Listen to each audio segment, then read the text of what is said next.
Good morning, y'all. Man, good morning. What's up? Good morning.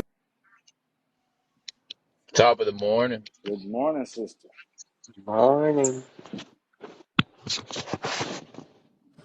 Yo, yo, yo, good morning, everybody. Yo, yo, yo. Good morning, everybody. How's What's up, everybody's bro? morning going? How's it going It's so far? 5:36. It's So amazing. your so yours just started? That's good. Yeah. It's a good way to start. Up dancing on the Yeah. devil's head. Tap Hey, dancing. tap dancing. Jeez. Oh, man. Amen to that. Dre, Hey, I Jesse. was really trying to take it in yesterday, what we talked about, like Matthew. Man shall not live by bread alone, but Yeah, by every word that proceeds out the mouth of God, man. Man, that is amazing. That yeah. is amazing, man. We This is why we got my to study to show That ourselves is approved, bro. I agree. that is a definitely an amazing revelation. Benny, I've been looking for the devil, man. He been hiding for weeks, bro. You Oh, found him? Yeah. you found him. Yeah, he tired of getting beat on. He's in retreat mode. That guy said, "I'm going to a different live. I can do He- some things over there." Yeah, Flip, look, you know, Yo. see, Jesus didn't get in his belly, but what he do? He stood on the word. Instead of getting in your belly when every dry season comes or when every bad hard time comes, you still proclaim the word. He didn't get in his belly. Stand Amen. on the He could have truth. he could Yeah, have easily gotten in his belly and said, I want some bread, some of that yeah. Ezekiel. But he said, nah, man, you don't live by bread. We don't live by emotions and stuff like that. We don't live by our carnal needs. We live by the word of God, period. Yep. Amen. Exactly. So Hey, since you all are we talking went. about the devil, right? I thought about this. If you read Psalm 91, he who dwells in the secret place. So I hear a lot of Christians say, like, once you become a Christian, you're a target. And it's like, I thought about it. I'm like, yeah, I mean, the devil hates us, but at the same time, why is the devil gonna attack me, when I'm in God's presence? You know, Yeah, it doesn't make any sense to me. you know You Hey, you're know? gonna be a target. You're a target regardless, but at least you're on the right team. that's true. Yeah, but what I'm trying to say is that I don't need to be under like what do you call it? Like demonic attack. Why would the devil attack me if I'm already in God's presence? He can't get into that, you know?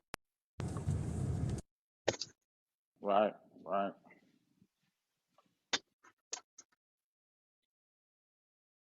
I don't know, so I came to the conclusion where it's all like, okay, maybe it's just a trial that God's taking me through and He's trying to grow my character and all that, but you know, so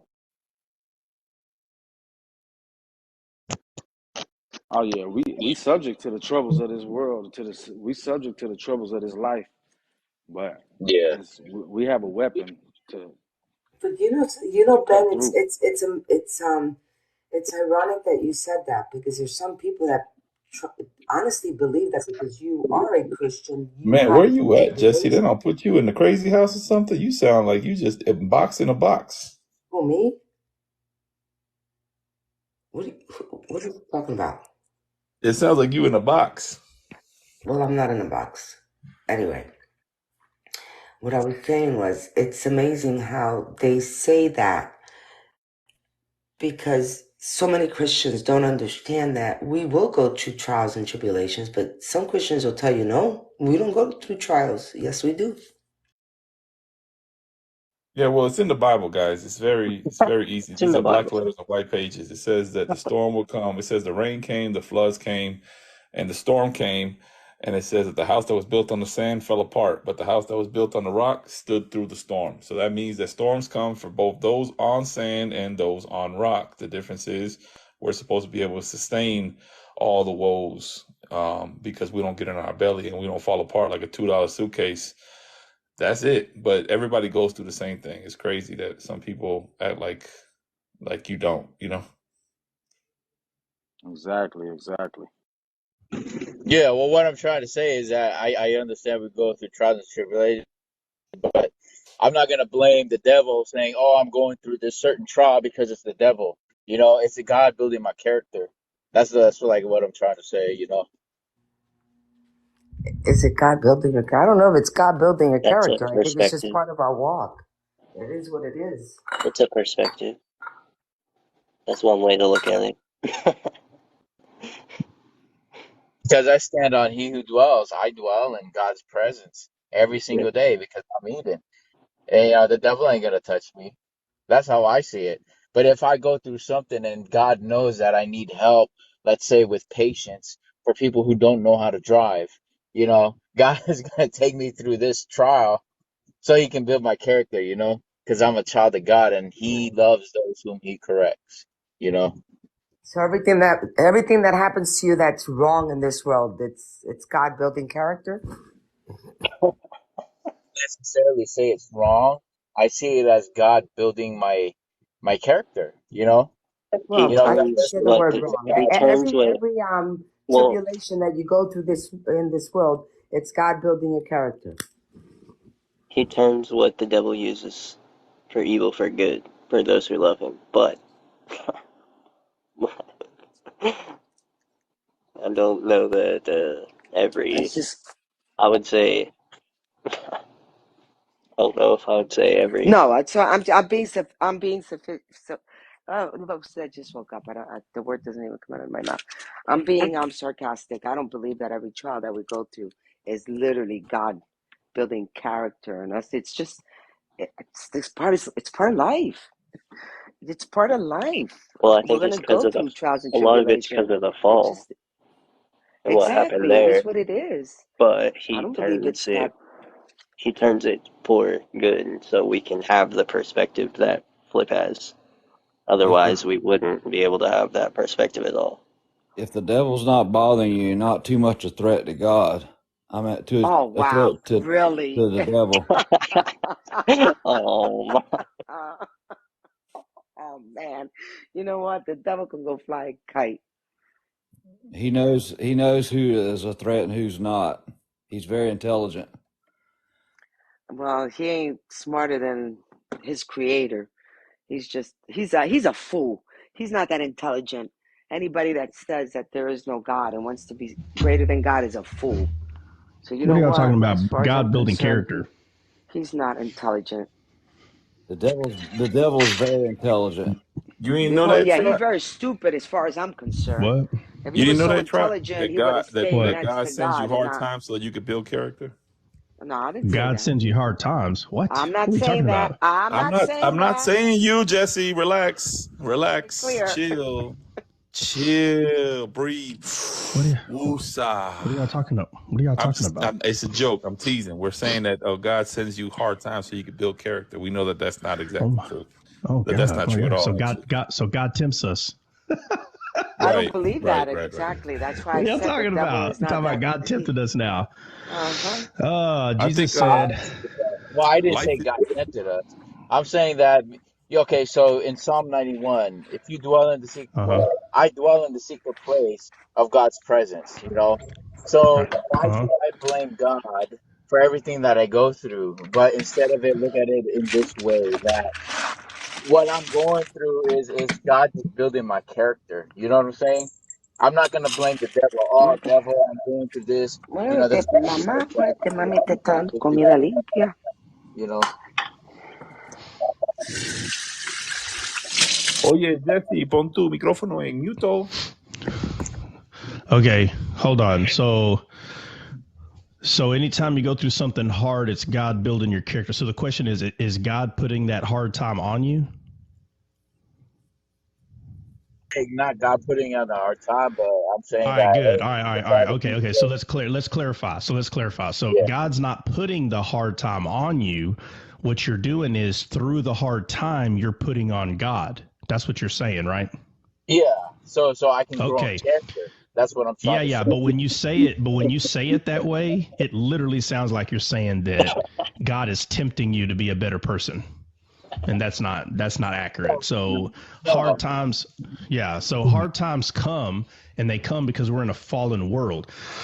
So you do point the finger, and Good. you do point the finger, and you do blame Satan because there's only one to blame. We live in a fallen world because God said, because you have done this. It is Satan's fault 100%, but you don't become a victim and fall apart and say, well, I just can't do nothing about it. The devil's on my back. So 100% it's Satan's fault, but God said, I'll never leave nor forsake you. So your character does build, but it's not because God has Satan on a leash and sicks him on you and says, get him, Satan, like my servant Job, because this is how God treats people, like he treated Job. That's a lie. That's not true.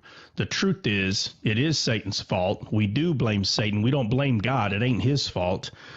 But because we're born again, we put on God. That's the armor of God. So we can deal with the fallen world that we live in, because we are in this world, but we're not of this world. So, Amen. Some of but our characteristics allow the devil access. yeah, it's all about choice. It's not like Satan's got like this. He doesn't have dominion anymore. So Right. the only dominion that he He's can have is the dominion that we give him one step at a time, but he no longer has full dominion here. God is really just and fair, even when it comes to Satan. He allows him to be where he is allowed to be because of our nature. We're carrying the nature of the devil or the nature of God, and through our bad ways, that allows access of the enemy. That's what cleans up our bad ways, is we get tired of him bothering us, so we start walking more righteously. That's right, Bubba. And I, Gee, I, I the don't, I devil don't is out think, there like Cupid shooting arrows all day at our brains. and I don't think Yeah. God was co-conspiring with Satan. I just think that No. Satan was salivating at the mouth so bad. God already knew. Like, come on, man, you considering my servant Job? He's just salivating to get to him. Yeah. So he's just reading his mind. Mm-hmm. I think Job had a little bit of pride in him and self assurance, but the devil, Yeah. the devil, the Lord was just in what he done. So God is Well, just in Job was a everything. shadow. Well, What? yeah, Job's a shadow of Christ, so he's definitely just But in he's the not shadows, and he's prideful. He wasn't well, no, prideful. Job. No, if you pay attention to the story of Job, Job was very Leviathan is brought up, right? Leviathan, or his scales, or his pride, and he's talking about Job's carnal mind, Yep. which is Satan. Okay, and so he was 100% prideful. That's why God brought up the Leviathan. Okay, so So and then why that's did why he said, look, you need to. how did God say to Satan, have you considered my servant? Oh, my servant Job. Okay. Yeah, I could see him being Yeah. prideful if he used those words. Yeah. Because the Lord was protecting Job, but there comes a time the Lord will lift his hand and let the devil try you because of your characteristics, your Well, attributes. not us today. God doesn't lift his hand so and sick Satan on us today.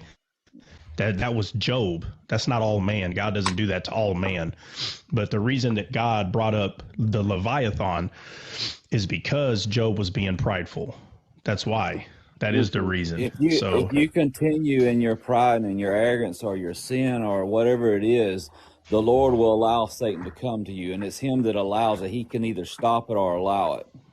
No, I don't agree with that. Hey, And try. you, So so my mom, no. when I tell her about Job, she brings up this verse every time. Watch. She says, "Did you read Job chapter 1:8? It says, and the Lord said unto Satan, hast thou considered my servant Job, that there is none like him on earth, a perfect and upright man, one that feareth God and sheweth Mm-hmm. evil." So she always tells me, like, no, you're wrong. He was a holy man. He's perfect. Yeah. This Jesus. is this is where the confusion of Job being a man and then the shadow of Job. This is where the confusion comes in. So again, Job being a shadow of Christ, it was a shadow of him talking about Christ, because if it was Job alone and it had nothing to do with Christ, if it was Job alone, he would have not been prideful, number one. He would have not have spoken for chapters as a foolish, prideful man.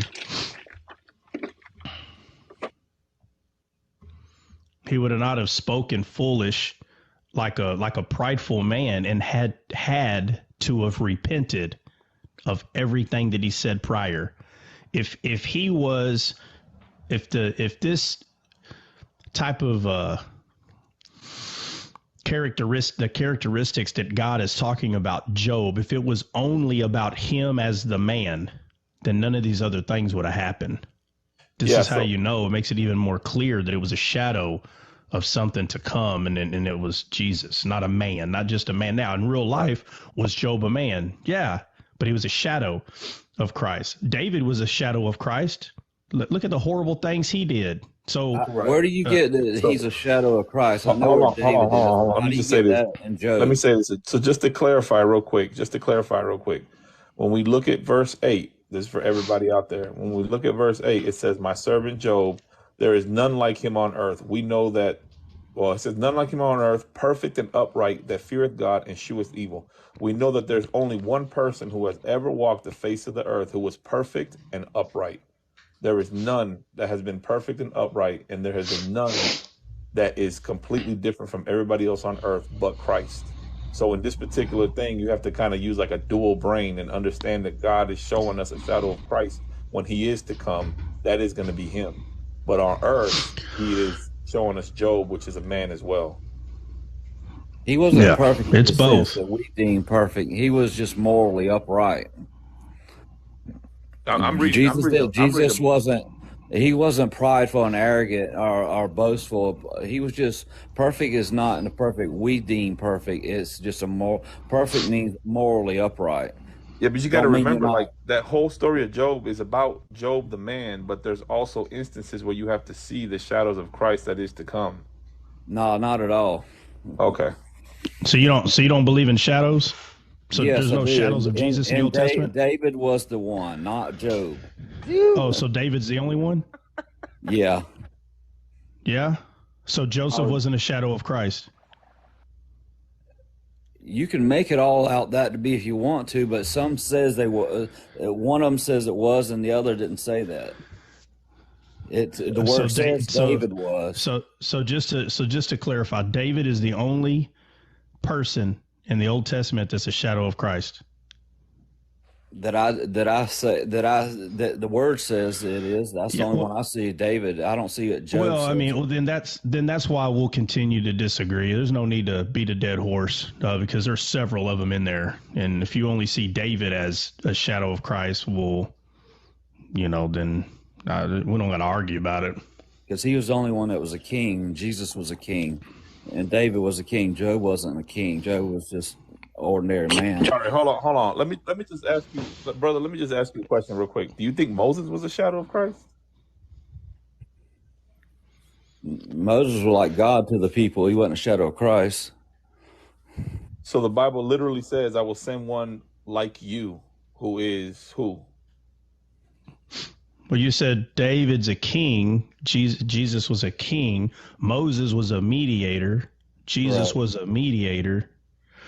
Anyway, all right, we'll just move on. Stay tuned in, Jared, because pretty soon you'll see, brother. Yeah, just listen. Yeah, just listen and learn. That's all we can do. Is listen and learn.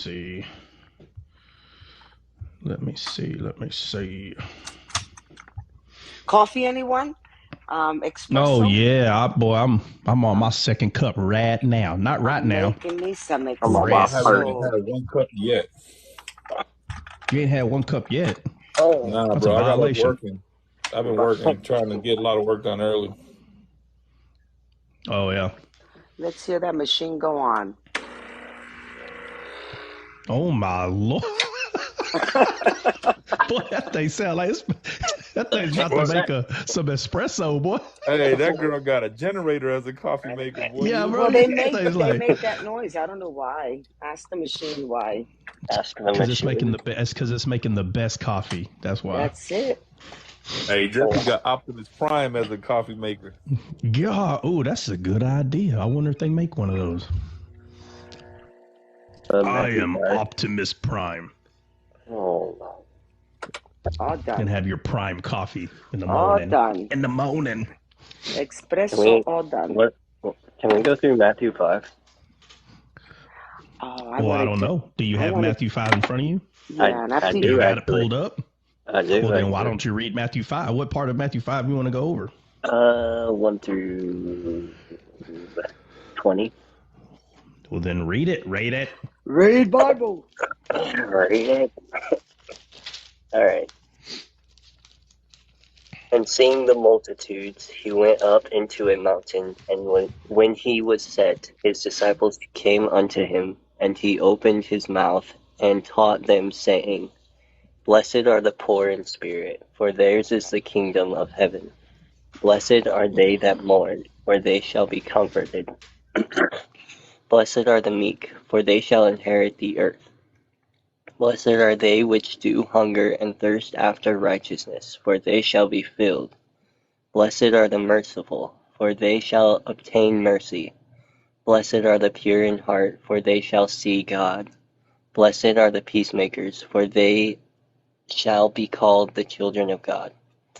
Blessed are they which are persecuted for righteousness' sake, for theirs is the kingdom of heaven. Blessed are ye when men shall revile you and persecute you, and shall say all manner of evil against you falsely, for my sake.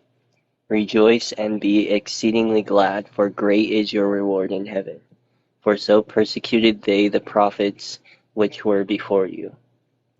You are the salt of the earth, but if the salt have lost his savour, wherewith shall it be salted? It is thenceforth good for nothing, but to be cast out and to be trodden under foot of men. Ye are the light of the world. A city that is set on a hill cannot be hid. Neither do men light a candle and put it under a bushel, but on a candlestick, and it giveth light unto all that are in the house. Let your light so shine before men, that they may see your good works, and glorify your Father which is in heaven. Think not that I am come to destroy the law or the prophets. I am come to destroy, not come to destroy, but to fulfill. For verily I say unto you, till heaven and earth pass, one jot or one tittle shall in no wise pass from the law, till all be fulfilled. Whosoever therefore shall break one of the least commandments, and shall teach men so, he shall be called the least in the kingdom of heaven. But whosoever shall do and teach them shall be called great in the kingdom of heaven. For I say unto you that except your righteousness shall exceed the righteousness of the scribes and Pharisees, ye shall in no case enter into the kingdom of heaven.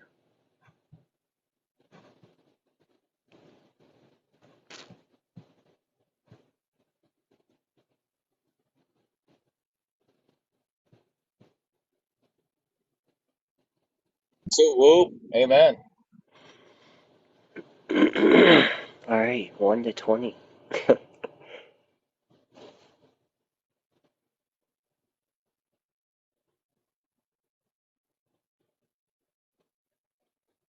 I think everyone fell asleep on coffee, man. Yeah, that's why I don't No, drink it. we're here. We're here. But man, this cup of coffee tastes good. Flip. I I looked up what the word mouth meant in the verse 2, like what the Hebrew. Uh-huh. It's pretty interesting. Did you say Let me get mouse or mouth? mouth, Mouth. Okay. mouth. Oh, man. And it's funny y'all talking Matthew 5, man. I literally am on that chapter studying it.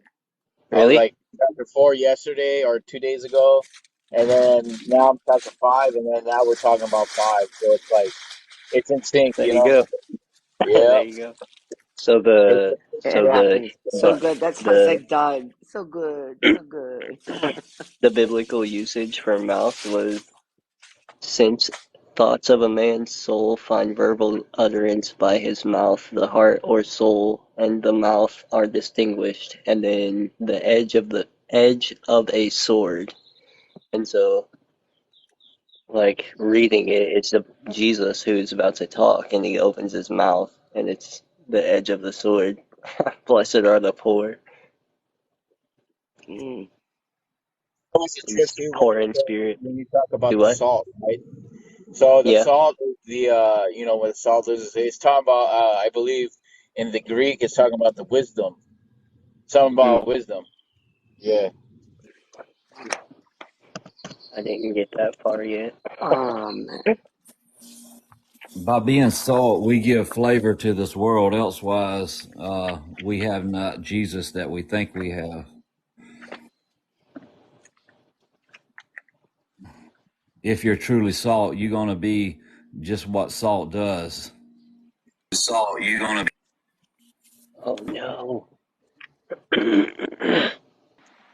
Yep, salt also Okay, so preserves. listen. Salt also preserves, and it's proverbial. That means it lasts forever. Yeah. So these are the biblical usages of the word. So salt, which is food, obviously seasoned, on, and sacrifices are sprinkled. Those kinds are of saline matter used to fertilize arable land. Salt is, ooh, interesting. Used to fertilize desolate land, maybe? Anyway, salt is a symbol of lasting concord because it protects food from putrefaction and preserves it unchanged. Accordingly, in the solemn ratification of compacts, this is a practice that continues to this day in some cultures, partaking of salt together, and wisdom and grace exhibited in speech is also salt, biblically. Sounds like the spirit to me. should What? create a thirst through to the ones around you by the life you live. And also, salt will create a thirst. It cleanses and preserves.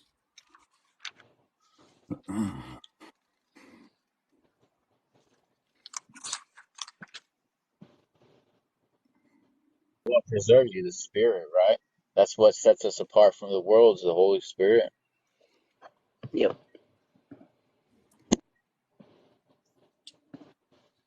It goes on further in the next verse. It says, it goes greater now. Now we are the light of the world. We're set on a hill. We shouldn't hide it. What's up, family? God bless everybody. Hello. What up, What's man? up, Bill? Not What up, much. What's up, bro? bruh? Bruh. Bruh, Bill. What's up? Bruh. That's Bruh. weird. What happened to Dre? Dre dropped? No, he Dude, started hey, come Yeah. back echoing. up here. He started I'll go back echoing. down.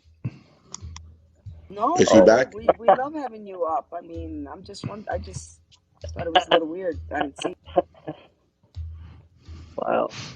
Let me know Jesse when he G. drop. Let me know. Just drop me when he comes back. Another one bit the dust. Who was that next to me? I don't wow. know. Hey, CJ, what's up? who was under you? Ryan. Yeah. Oh, Nat. That was another Nate. one bites the Wasn't it dust. big? Wasn't that big? Yeah, Big Yeah, that's Nate. what I said. Nat. Big Nat. Yeah, big. No, I don't brother, know. don't drop. I would have dropped. I was the last one up, man. I would have came back down. I don't have a problem Oh, coming down. Come back up. No, he he said the said sale's his, about to start. yeah. They're about to hear that. Can I get a five? Let me get a five. Five. Five. Get a four. Let me get a five. So, There you going go. once, going twice. I didn't know you I'll could be do So, there. that. Guys, I'll be back. I gotta take my wife to the airport, kid to the school. So I'll be listening in, but I'm gonna lose reception in and out, so I'll let somebody else have the spot. already. Trot, Hey, did you how check long your is that text going to take, messages? bro? How far you got to drive to go to the airport? Well, I gotta drop my son off, and then I gotta drop my wife off, and then I gotta come back home. Um, But the problem is not like uh, I could be on the phone in the meantime, but I lose reception, bro. I live like way off in the back streets, so after I leave certain. no, I'm just saying, is it a pretty good? Is it like? Cause if I got to go to the airport, Bubba, I'm almost an hour away from the airport. Oh no! I'm only like 20 minutes, bro. Oh, Oh, okay. I didn't know. Yeah. Like, So Try. like the He's airport is going. way out east in the plains, and I live east of the airport, so I live pretty close but far from the city. yeah, You understand what I'm saying? right. Oh, okay. I see. To the crop guy. He drops her off at the farm. The crop Yeah. place. Hey, Trot, check your text messages, bro. Bill, he drops her off at the crop. The crops at the crop plate. That's the airport out there. He's Yeah. in the boondocks.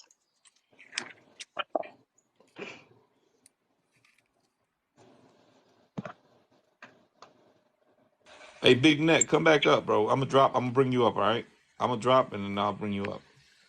Great. Discuss That's what what you I have told to him. say. I was the last one up. I would have dropped back down, but he's saying that he's got sales going. CJ, I was Yeah. making what verse? Where are we at? We're Matthew What's 5 your address? Matthew 5, 1 through 20. Okay. Matthew 5, 1 through 20. to 5, 1 to Is there 20. echo in here? Echo in here? Matthew 5, 1 through Yeah. 20. I was making my coffee, so now I couldn't sit down and. I'm getting Coffee. my Give me my coffee too. I coffee. need it. Last night Give me was my rough. Mm-hmm. coffee. Yeah. As long as you heard it, I don't care. Bruh. Bruh. 5, Bruh. 1 through 20, Bruh. 20, 20, Bruh. 20. Bruh. 1 through 20. Matthew, Matthew, 20. So, Matthew, Yeah. Matthew. 5, 5, 5, Matthew, 5, Matthew. 20, 20. Jesus, Jesus, Jesus. one was going through. Bruh. Hand, read, row, ran, guard. That was dumb, boy. That's a killer echo. Y'all, He's like, I've been working. He's, have y'all seen Rookie of the Year? Mm-hmm. yeah. Kid baseball movie? Henry Roden Yeah. Gardner. Hand, Yeah, Road read, Gardner. row, Yeah. ran, guard. Yeah. Yeah, we've been working on that since we were 8. Oh, for sure, bro. I just mastered it literally 2 years ago. It's been a life. He goes, he's like, it's a skill I will never use, but either way, I mastered it. It's been a life journey, bro. A life study. Yeah. I tell people all the time, bro, all the little things that we've gotten good at or masters. Like, can you just imagine if you taken all that time and just dove into the Bible? Right. Right. Oh man, just all the Hey, stuff, man. I got a buddy. Hey, listen to this. I had a buddy that was he was a school teacher for several years, and you know, I mean, he's a smart dude. So he's like, you know, what can I think of next? You know, to get to these kids about maybe this topic, you know, in math or whatever. And so he's like, I know what I'm going to do. I'm going to master the yo-yo. So this guy can do just about anything with the yo-yo. And so, you know, he's showing his kids while he's talking, he's doing this yo-yo, you know, playing around with the yo-yo. And one day me and him were talking, he was like, bro, he's like, I can't think of what to do for Halloween, because the teacher's dressed up for Halloween. He's like, I don't want to be the only one not dressed up. He goes, but I'm not going to look like a goblin either. And he's like, bro, you got any ideas? And I'm like, what? And I was like, no. I was like, I don't have any ideas like for you.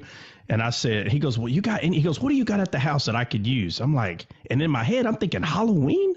I'm like, bro, there ain't nothing black and orange. I don't have no witch hats at the house. So he's like, please, man, just look around. He goes, I'm looking for any idea. And bro, the whole time my ghillie suit's hanging on my wall. And I'm like, man, I said, I have no idea. And I just so happened to be standing right in front of my ghillie suit. I'm like, I was like, hey, bro, you want to look like a sniper in Iraq, bro? He's like, what do you mean? I said, I got my ghillie suit. I got it. I was like, you want to borrow it? He's like, bro, yeah, let me borrow it. So, bro, he puts paint on his face, and for Halloween, he's wearing. He's wearing my ghillie suit, man, just walking down the halls and all that. And one of the teachers came up to him and was like, she's like, what did you make that? He goes, well, no, a buddy of mine that actually wore this, he made it. And she's like, so what is going to be your gimmick today? Remember, the whole yo-yo thing was for Halloween. Every teacher was told by, I don't know, whoever's in charge, principal or whoever, that they had to do something for the kids for Halloween. So for several months, this dude's working on his yo-yo. And so he gets in class.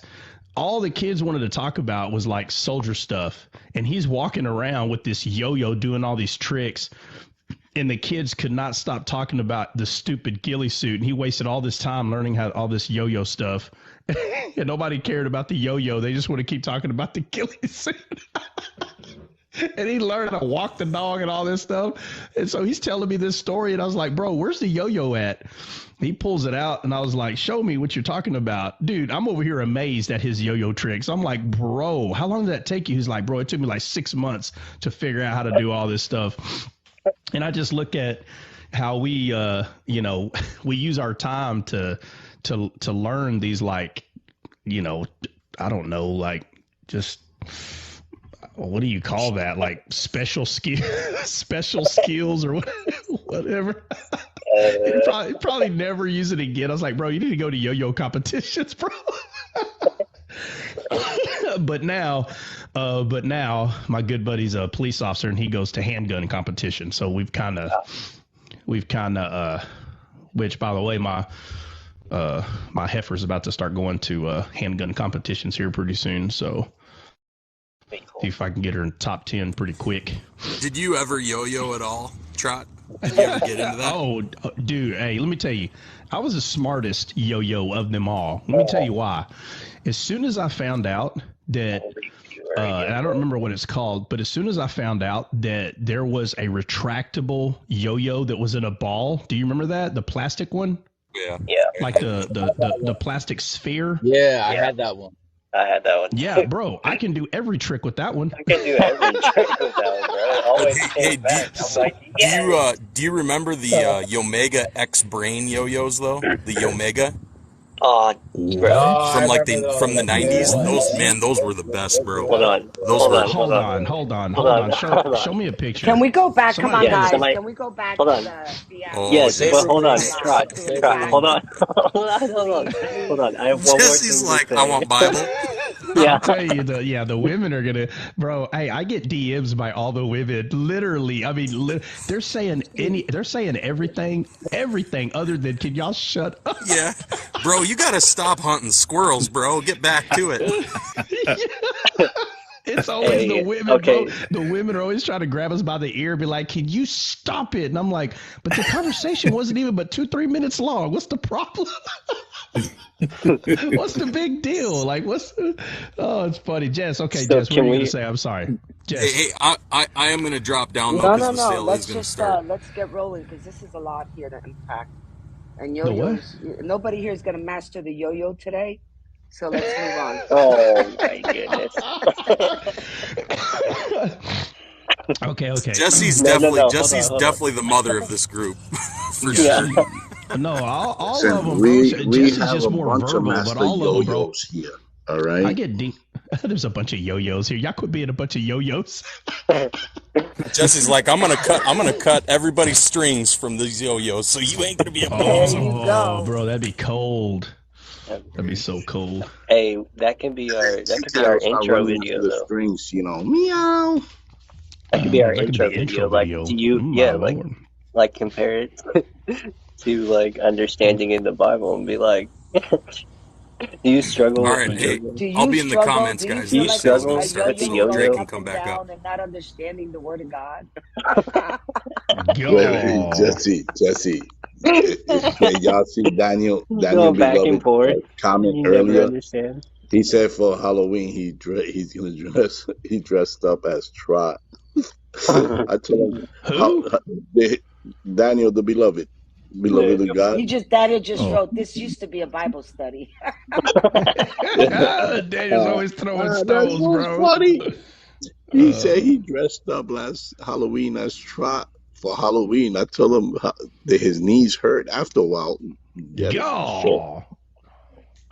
Okay, guys, let's get to the meat of the Hey, situation I'm telling here. y'all right now, man. Don't be dressing up. Don't be dressing up like me for Halloween, man. Don't even You dress up know, for Halloween. That's the devil's day. Let's move on. no, I'm saying don't be doing that, man. Before you know, it, you're gonna be flying in the air. Like, man, what am I doing? Guys gonna be like, oh, my bad. I thought you were trying. I'm gonna bring you up here. You over here No. playing games. You over here playing games, man. All right. I'm gonna go get my coffee. Everybody can blame Bill and Big Net, and since Big he's Net gone. for talking about yo-yos for 30 minutes, even though I brought it up. Yeah, so we can kind of pick up where we left off yesterday. Y'all remember where we were yesterday? Like one of the topics, conversations. That was Matthew 4. Matthew 4? Yeah, the Well, topic that was was yesterday. That Bible. was yesterday. The topic was Bible. The topic was Bible. No, it's No, every yeah. word that proceeds out the mouth of God. How you're saying that's Yeah. revelation. Yeah. Yeah, oh, it is 100%. Yeah, because we were talking about Joshua. We were talking about Joshua leading, Yeah. right? Joshua leading Interesting. the Hebrews into the promised land, the land flowing of milk and honey, right? And so, matter of fact, why doesn't somebody look up a Psalms or a proverb that has anything to do with that? What? It doesn't matter which one it is. Bring up any one of them. With what? What are you talking about? What I'm talking about. That's what I'm talking about. What I'm talking You talking about. about Revelation or Joshua? Guys, did anybody hear me say Revelation? Anybody other than No, Flip? not Revelate, not the book of Revelation. I'm talking about revelation of or wisdom. I don't know what you mean. Okay, Elaborate. who does know what I'm talking about? Anybody? Does Nobody. anybody know what I'm talking about? I think it's them. He's saying find a psalm or a proverb that's talking about milk or honey or both. Or both, or the I promised see. land. Yeah, I'm just trying to see how some people get it, and then how Flip comes over here and goes, "Nah, bro, that's not what you said, bro." Hey, I'm from Cali, man. I'm from the ghetto, bro. he's like, hold on, bro. Hold on, let me catch a wave, bro. Calm down with all the homework, teacher. That's the last thing I know how to do is surf. Flip. You know that I'm from Cali. I'm from the ghetto. Only goes so far, right, in life? After a while, you have to take that outfit off and move Okay, yeah, forward. I'm a Flip. child You of tell God him. who's happily married to a warden. Warden, oh man, listen to this. Here we go. She ain't the heifer no more. I'm over here getting Flip in trouble. It's like, bro, quit calling her that, bro. I'm like, bro, it's just a figure of speech. I'm not saying she's a cow for real, bro. Calm down. Oh. Hey, I'm telling you, man. every time she's listening in and I'm over here talking about heifers, boy, she's looking at Flip like, do it. I dare you, do it. And he looks at her, he's like, well, my warden said that Hey, try. Hey, what's up? Hey, that's funny because when we had that live about nutrition, and my wife heard you say that, she looked at me like Jada did Will. Like I was supposed to go up on stage and slap you. I was like, nah, you just gotta know, Ty. You just gotta know him. He not being disrespectful. You just gotta know him. No, you just gotta know. say, Bruh. baby, it's okay. He's tried. He's tried. He's tried. Hey, that's why people say, that's so offensive. And I always say, listen, I'm gonna be dead serious, and I say it, and I'll say it again. I'll always say this: anybody. Now, again, if you go smack someone across their face, look, obviously there's a line. Okay, let's not get ridiculous. But there are things that me growing up, I grew up with the phrase that. Let me see if I can even say it right. Let's see. Sticks and stones may break my bones. Anybody know the Words rest will of it? never But hurt words me. can't It hurt will me. never hurt me. Okay, That's a but lie. words will never hurt me, right? And we grow up, I mean, we're in a day age now where it's the complete opposite. It's the complete opposite. Sticks and stones won't break my bones, but words will always hurt me. It's the complete opposite now. Oh, And and I'm telling you, you when people speak, you don't just listen to their words. Understand the context and what they're saying. It does matter. I'm telling you, it does matter, man. Uh, go into other countries after I left my the country that the country that I was born in, especially the state where I dwelt, and I go to other countries. I mean, man, I'm telling you, I learned so much in that first maybe 3 to 4 months. And you can put yourself in this box, man, and this closed space. But when you leave the country and you start seeing like what aggravates other people, and you're like, bro, like that right there would have never aggravated anybody where I'm from, not even a little bit. Matter of fact, everybody would have laughed. And then you go to another country, and after the first one, you go to your second one, and then your third one, and you're like, what? Like, bro, that aggravates you? That wouldn't have aggravated any other of the past 3 countries I went to. And you can just see how different people's minds. So when people say know your audience, first of all, that's impossible. You're never going to know your audience. You can understand like maybe where the majority are, right? For instance, if a comedian, let's say the comedian's from California, and the comedian comes down here and they're doing their little gig. Well, they know they're in Texas. So all they have to do is at least look up just a little bit of history, and they can have an idea how to maybe say certain things that would be more funny here than it would in California. That would be a good comedian because they're reading the room, like they're reading the area. But again, the reason that the room is full is because they think you're funny. So it's possible that not everybody's going to be from Texas in that room, because most Texans find certain things funny. And there's a type of comedian from California that there's Texans that can't relate to anything they're saying that's funny. So just because you're in Texas doesn't mean everybody's going to be from Texas, but you still are in Texas. So you can still get away by saying things that are, kind of funny because of the area that you just went into. But see, that one's kind of easy because you're not really as far from Texas as you think. You're still in America. But the further out you travel as a comedian, the more unique you're going to have to make your jokes. Now, of course, everybody's laughing at you because the way you're putting things is funny.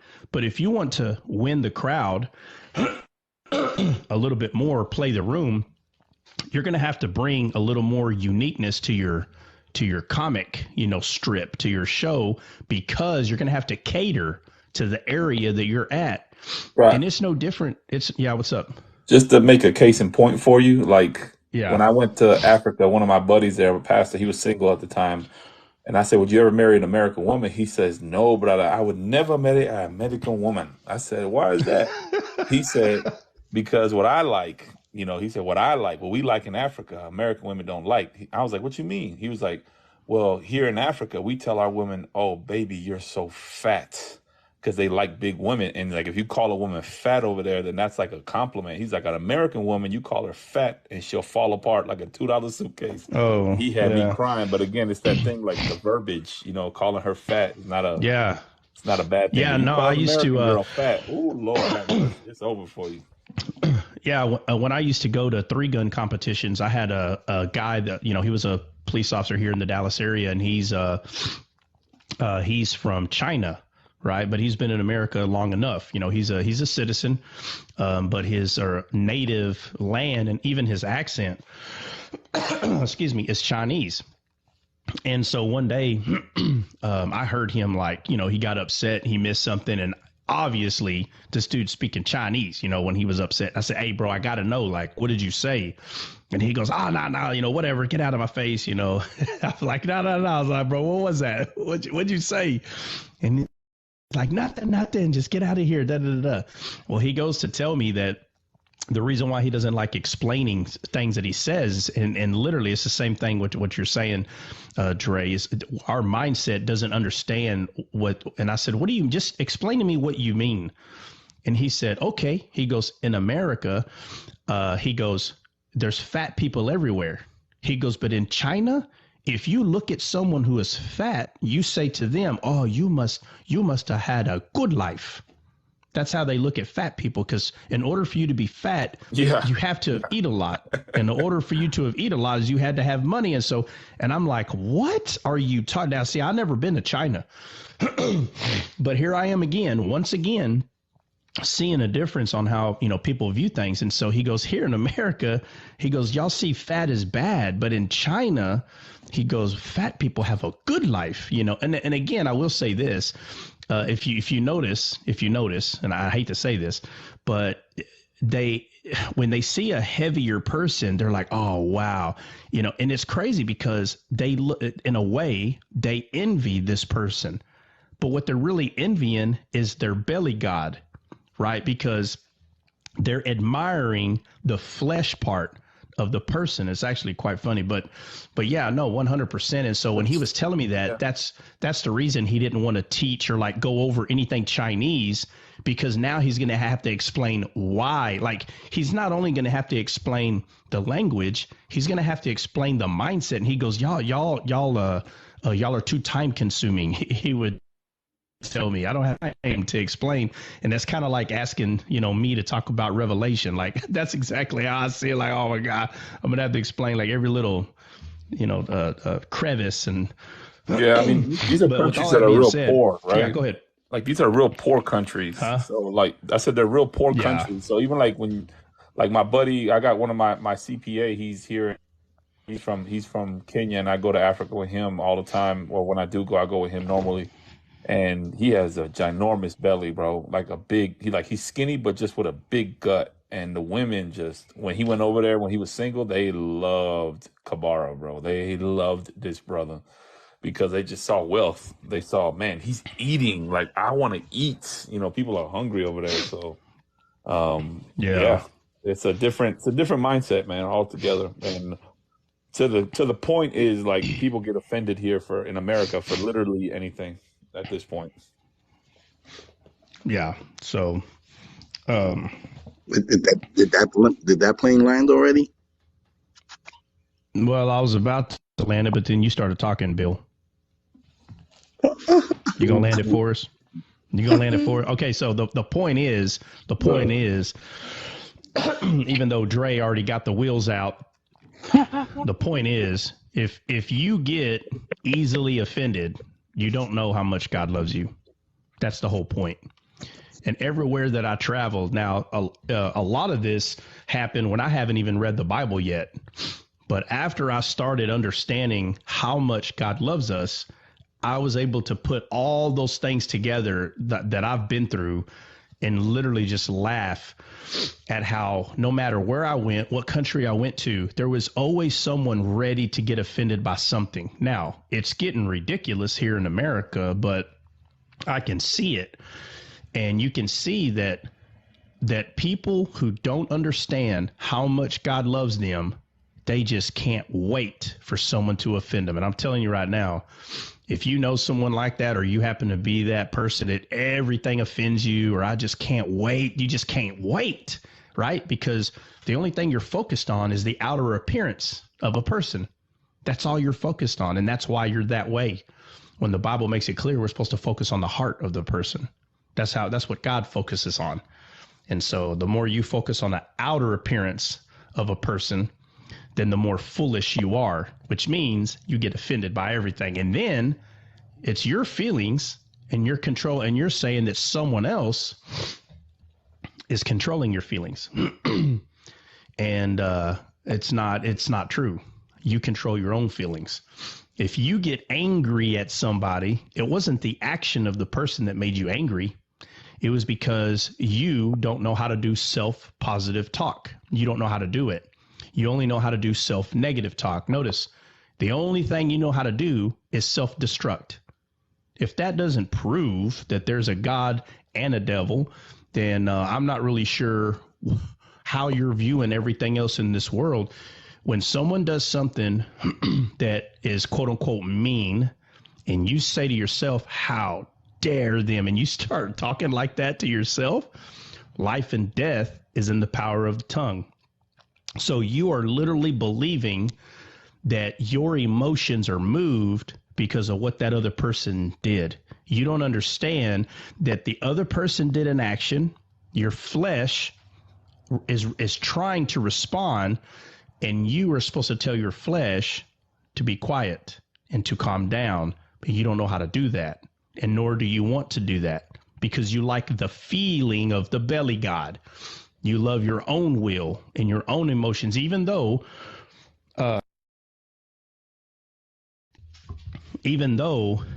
God's belly wants to love and forgive.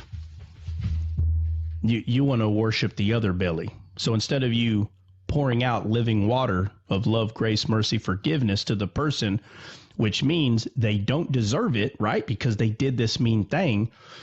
But that's the only opportunity you have to show love, is to give it when it doesn't deserve it. That's what love is. And so what happens is people find other people that think just like them. And now there's no need to use love because everybody's just quote unquote have the same mindset. But what you don't understand is that's considered being stagnant. There's no opportunity for you to love anybody. You just keep putting yourself around people that think the way you do. And you think, well, that's what you got to do. You put yourself with people that think, okay, well, you better check the way you think. Because if the way you think is, we all get offended the same way, we all use unforgiveness the same way, that means there is a sect of people that y'all hate. And before you know it, you become haters of men. And when you become haters of men, you're in your mind, you're more separated from God than you were before. And it's because no one is either telling you, or you're just too prideful to see that you were supposed to be around people, all people, like Jesus was. Jesus sat and ate with sinners. But the reason why he sat and ate with sinners is because they needed him. Life is not all about what you need. Take. I'm going to take. Okay, I'm going to go hang out with them so I can take. No. There has to be a point in your life where you yourself is a mentor to something. I don't care if it's playing checkers. Go teach someone how to do something so you can start planting that seed of a mentor in your life, right? Because there's going to be a time where that's needed. The time is there. And I'm telling you, if you've never went to an old folks home where there's a lot of old folks there, obviously, if you've never went to an old folks home just to go pick their brains, man, you are missing out. I'm telling you right now, if you want to have a good time, you go take you a buddy, take you someone you trust, and just say, hey, man, I'm going to go visit old folks home, and I just want to pick their brain. Now, obviously, use wisdom. Don't go in there and hang out with the guy that all he talks about is how much drugs he did, and boy, life was just great. Don't be a fool. Go find someone that can show you that, there's nothing wrong with having a little bit regret, because nothing's going to ever be perfect. But a wise person will talk about a couple of things that they regret. It's going to be small things. It ain't going to be nothing big, but it could be something that will literally just revolutionize some of the ways that you see certain things in this world. It could be something very simple. I met this old lady one time, and I went over there on purpose. Okay. And I can't explain exactly why I went over there, but I did. I took a buddy with me, and we just hung out with some of them. And there was this lady. She was like 82, I think, and she was working on her master's degree. She had books in front of her. I thought maybe she was just mentally ill. How do I know? I don't know. And so I walk over there, and we're talking, and finally she's like, "Hey, can y'all come back in an hour?" And I'm like, "Oh, I just want to hang out." Okay, you know. She's like, "Not all of us are in prison over here." I said, "Oh, okay." I said, "All right, I'll come back." I couldn't come back that day, but a few days later, we came back. There she is sitting at the table. And I said, "Well, we came back." She goes, "Look what time it is." I said, "Yeah, I told you to come back an hour later. You came back a different day, but at the same time." I said, "Oh," so dude, this lady was still in tune, bro. Like, she's basically saying, hey, dummy, I don't think you're understanding. Like, this is when I study. So the next time we went, I came like an hour and a half later, and she was sitting in front of the TV and she was watching some show. And she's like, "You don't listen. I told you to come back an hour later, not an hour and a half. My show just started." Man, I'll tell you, those older people, bro, at those places, bro, you better be precise. So I told her, "Okay, so you want me to come back at 11:30? She goes, "Yes, that's an hour later." I'm like, "Okay." So before you know it, man, this old lady's got this weird relationship already. But long story short, a few days later, I go in there exactly when she tells me, and she's sitting right in front of that TV. She goes, "You got 30 minutes. My show's about to come on."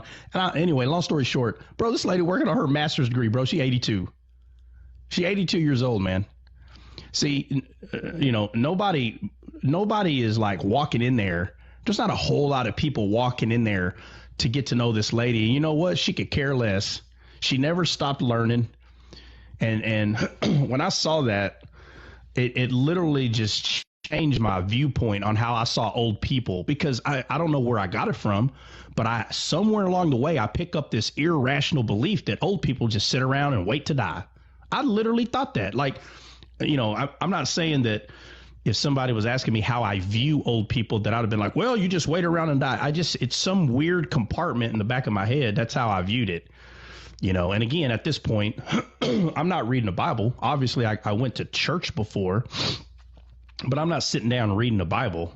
I just went up there just to get different perspective, and that's what people do when they're seeking wisdom. They go out and they're looking for they don't know what exactly they're looking for, but eventually they'll get there. But man, this lady was 82 years old working on her master's degree, dude.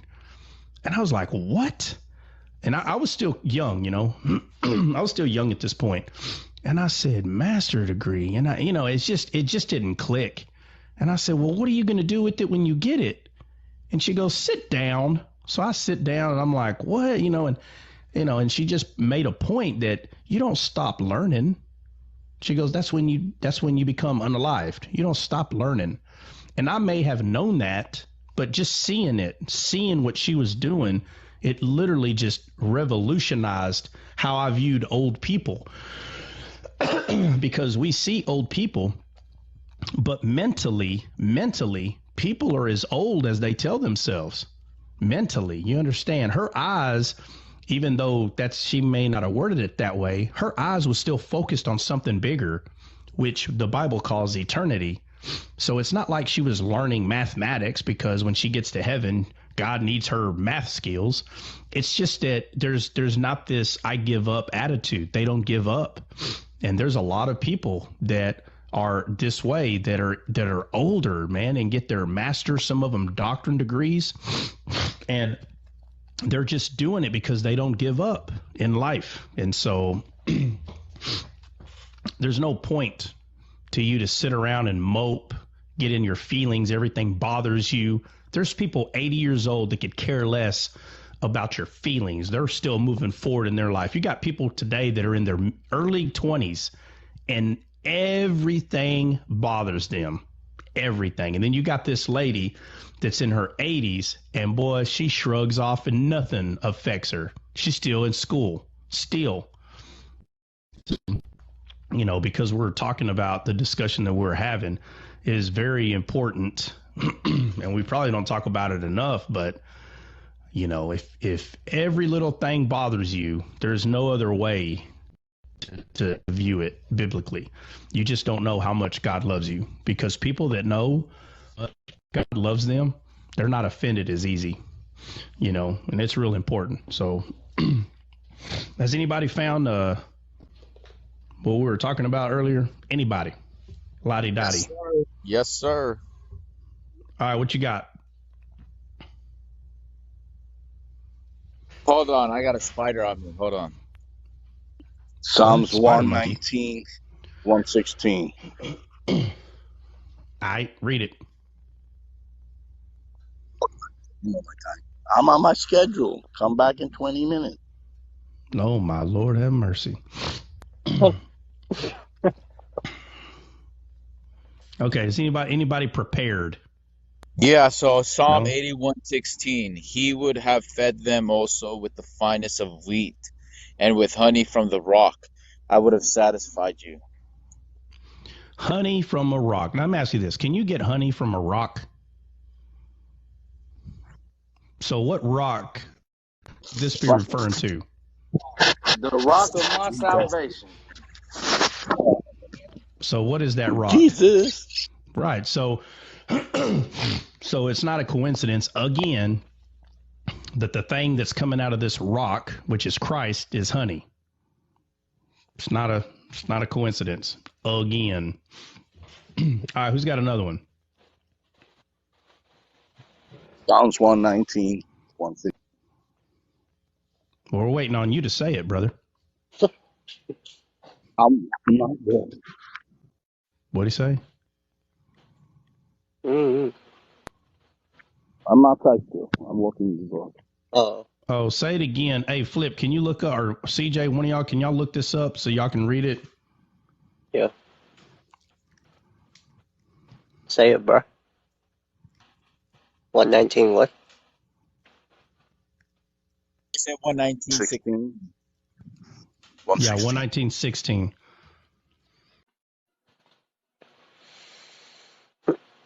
What? It's in the chat. Aaron. In the, Aaron said his audio is always so amazing. I All will right, delight myself in thy statutes. I will not forget thy word. 116. 119, 116. verse 116. Oh. Oh. Oh, okay. My bad. My bad. 116 says, uphold me according unto thy word, that I may live, and let me not be ashamed of my hope. Bill, what in the world are you talking about? Even though we can. This guy, it's 102. 102. I was looking at Oh. something else. I'm sorry. 116, 119, verse 102. It's 102. I'm sorry. Hey, just read the whole psalm so Bill can be satisfied, bro. Stop playing. 119 is the longest. You know that. I'm not reading that, bro. No, what? Hey, Bill, are you being serious, or are you playing around? I'm He confused said now. Psalm You 102? mean It's 103? 119, verse Okay, 103. 102 is 102. 103. Bruh. How sweet are thy words unto my taste, yea, sweeter than honey to my mouth. Is that what you're talking about? Oh, that's 100% what he's talking about. Read it again. How sweet are thy words unto my taste, yea, sweeter than honey to my mouth.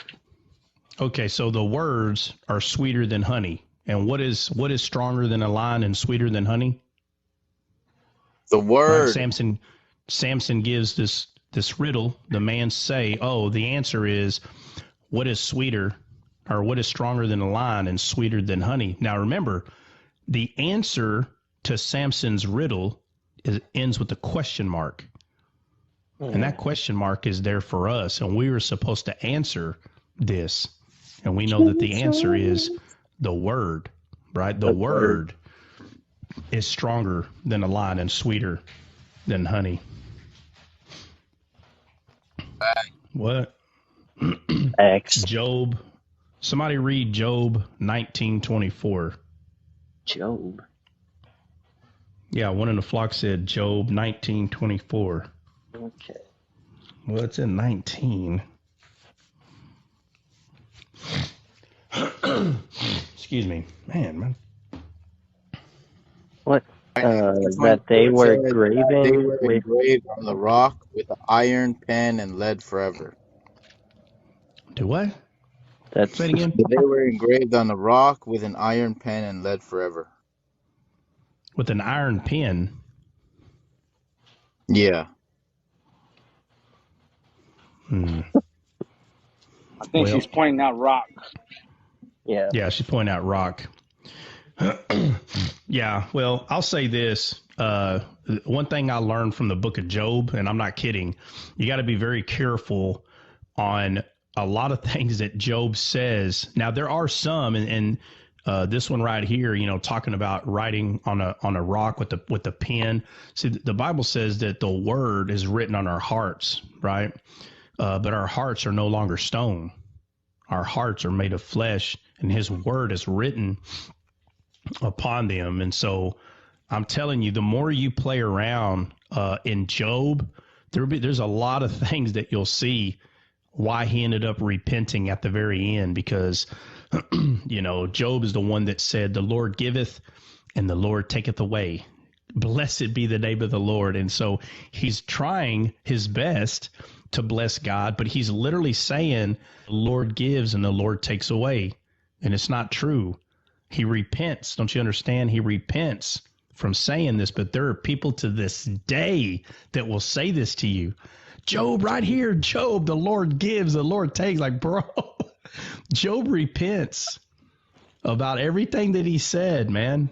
And he repents because God's pointing out you're being prideful. That's why he brings up the Leviathan. That's why he brings him up, because Leviathan is a king, the master of pride. I think Jude had one. Let's see. Yeah. Proverbs. 24:13. Yeah, what you got? My son, eat honey, because it is good, and the honeycomb which is sweet to your taste. So shall the Mm. knowledge of wisdom be to your soul if you have found it. There is a prospect, and your hope will not be cut off. All right, so it tells you to eat honey, and then it says, what does it say about wisdom?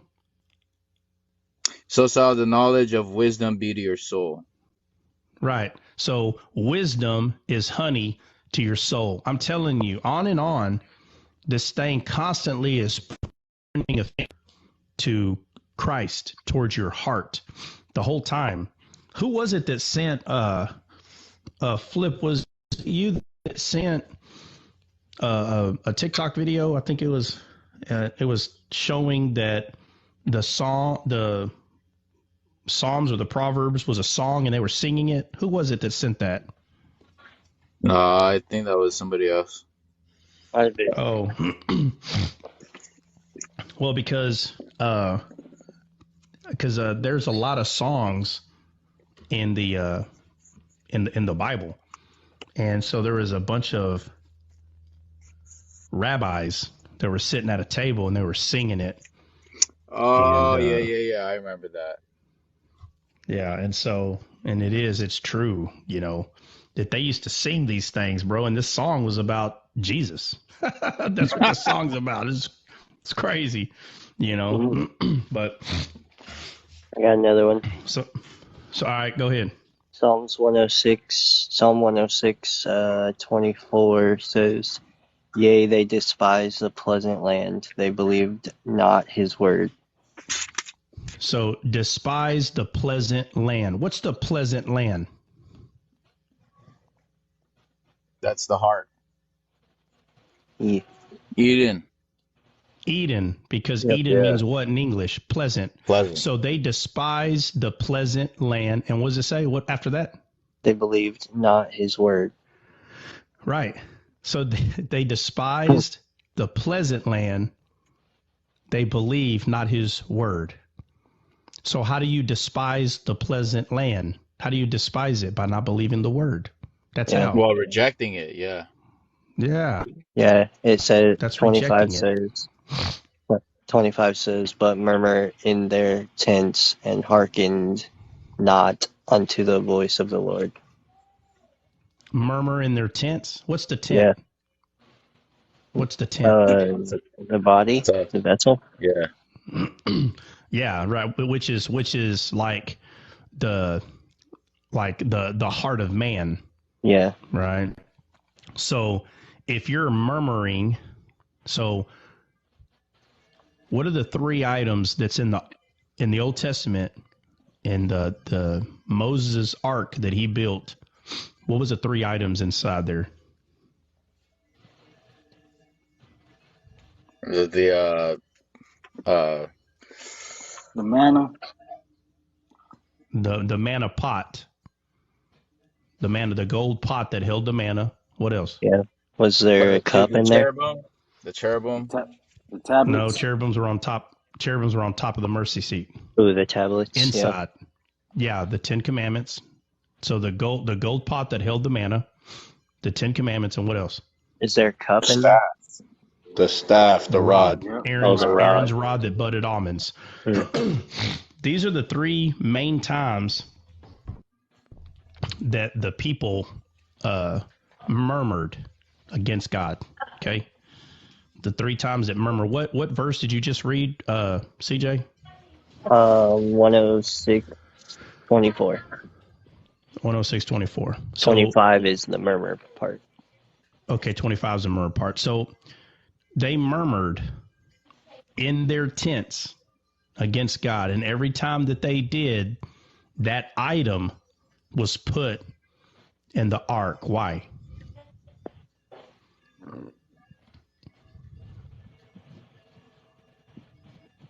The Ten Commandments were given, they murmured.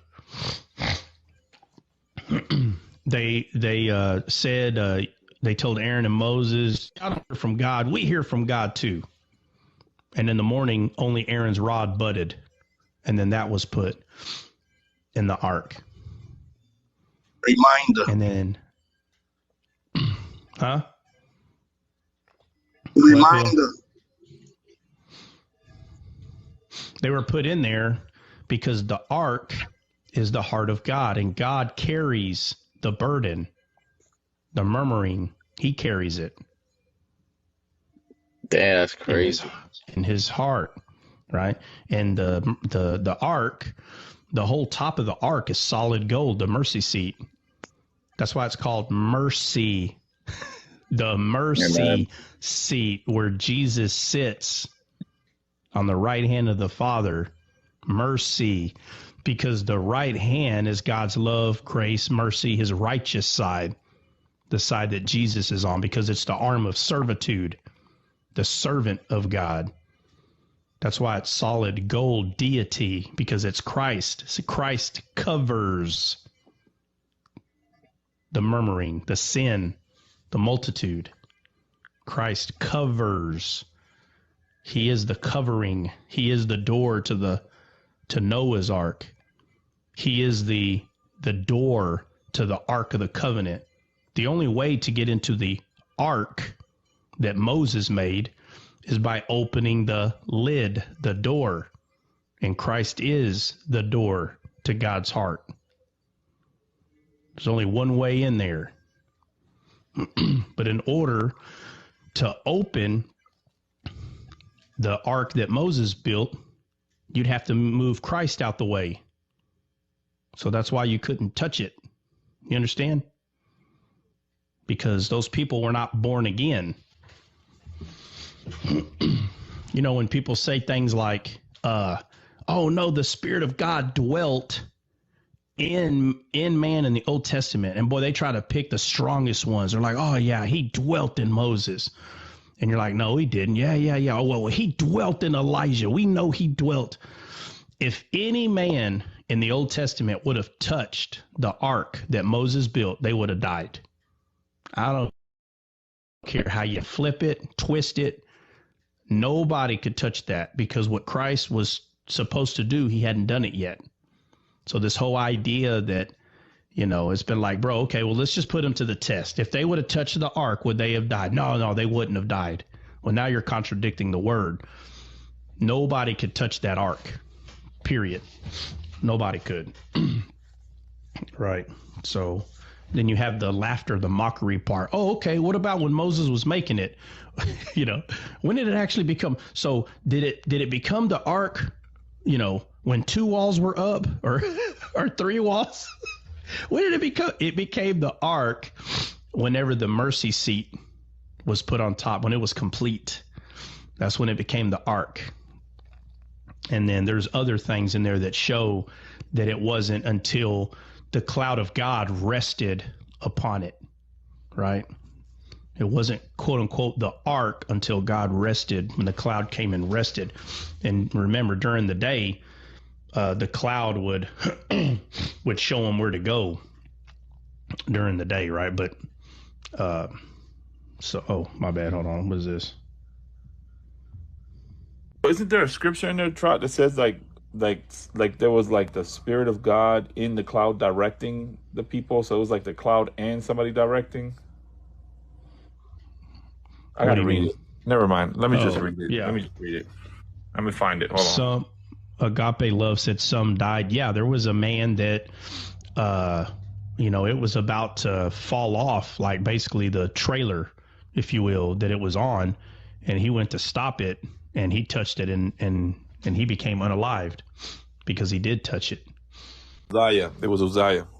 Uzziah, yeah. So yeah, there were. Yeah.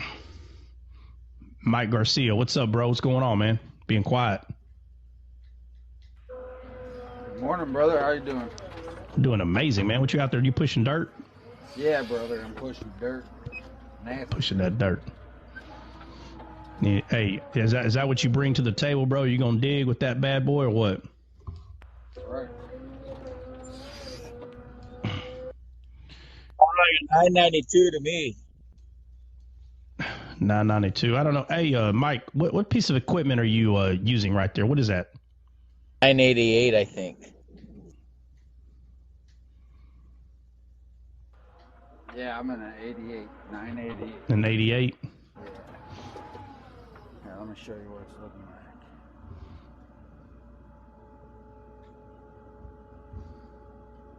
like. That's a pure Caterpillar right there. Mike, you gonna show us? I'm trying. Okay. Oh, it's all dirty.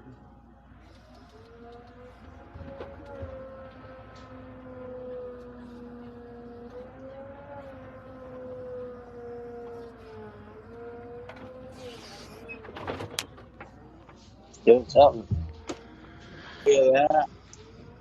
Dumping all that in the hopper right Oh, there. there we go. Oh, we can. Hey, how big is that bucket, dude? Goodness gracious. Check it out. This one's got Probably some fit nice like teeth 5 on it. trots in that bucket. See the teeth on this thing? Yeah, that's cool. Hey, how long are one of those teeth? Like, if you were to hold one of them, how big is that? I say it's probably about like a foot the size of long. a shoe. Oh, it's a foot long? Yeah, I'd say it's probably about a foot. God, bro, that's how big one of those teeth. That's a big bucket, dude. Yeah. Yeah, let's go dig with that bad boy. I'll be pulling we'll up find all the types gems of then. truth in this thing. Oh yeah. Yeah. Yeah, if everybody would quit digging with the spoon, start digging with that bad boy, you'd be seeing something a whole lot different. Be getting there quicker. All right. Who was looking up what? I got it. So it's Exodus 14. Starting at verse 19. I thought this was interesting. It says, the angel of the Lord who had gone in front of Israel's camp now moved and went in the back of them. So the angel of the Lord is now behind them. It says, the pillar of the cloud also moved from their front to their back. So now the pillar is to the back as well. It says, they were therefore between the camps of the Egyptians and the children of Israel, and the cloud was dark in the former group while they went up. No, this is not the one. I don't think this is the one. But anyway, it shows that the angel went in front of them and then went behind them. Yeah, there is one though that says, and any time the cloud moved, they followed it. Is that Right. the one you're talking about? Yeah, it's like the angel of the Lord was directing the cloud or something like that, and I was like, oh, that's cool. Like, but I would have to go back and read all of Exodus and run into Yeah. it. Yeah, nah, it's cool, Vic. So Moses Yeah. stretched out his hand over the sea in the night and caused the sea to move back with the strongest east wind, producing dry ground, and waters split into two. And the children of Israel entered into the sea and the land. Okay, this is the Red Sea part. The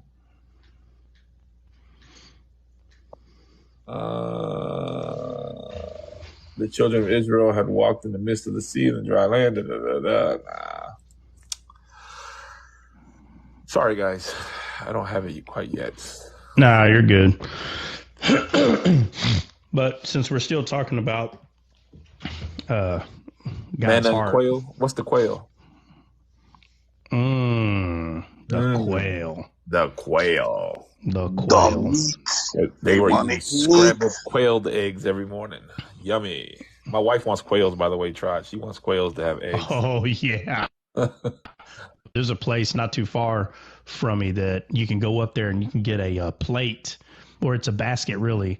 And there's coleslaw, French fries, hush puppies, and inside there is fried mountain oysters and 2 things of quail on top of the mountain oysters. Dude, delish. You mean you're eating the actual quail or the quail eggs? No, quail, the bird. Oh, yeah. No, we eat them, but I'm saying, like, my wife wants the eggs. Yeah. I've never had quail eggs, bro, so I don't know what they taste like. I'm gonna need like 10 of them things to make it worthwhile. Oh, yeah, no, you got to have a bunch of them. Yeah, I don't know. They don't taste much different. They're a little more gamier, which is weird. I don't know, which it makes sense because the meat is more greasy than a chicken, so the eggs just have a more gamey. I mean, you can tell they're still eggs though, but it's just gamier, And I tried an ostrich egg one time. It's a bit different. Whoa, I wanted to try one of those. They're freaking expensive, bro. Yeah, I had a buddy that had emus. You know what emus are? Yeah. Yeah, and him and his dad went and picked up a batch of them, I guess, or whatever you call it. And there was an ostrich in there.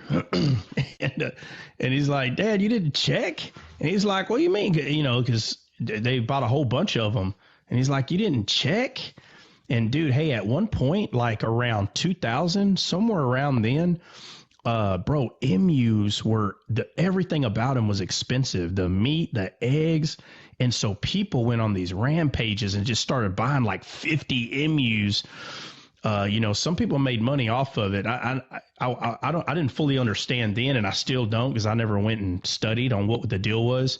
But around this area in Dallas, dude, around the year 2000, somewhere around there was this like ridiculous like want or / need of emus. Anyway, so when his dad went up there and bought a whole bunch of them, there was an ostrich in there, and they're like, that's weird because the place they went to buy the emus, literally.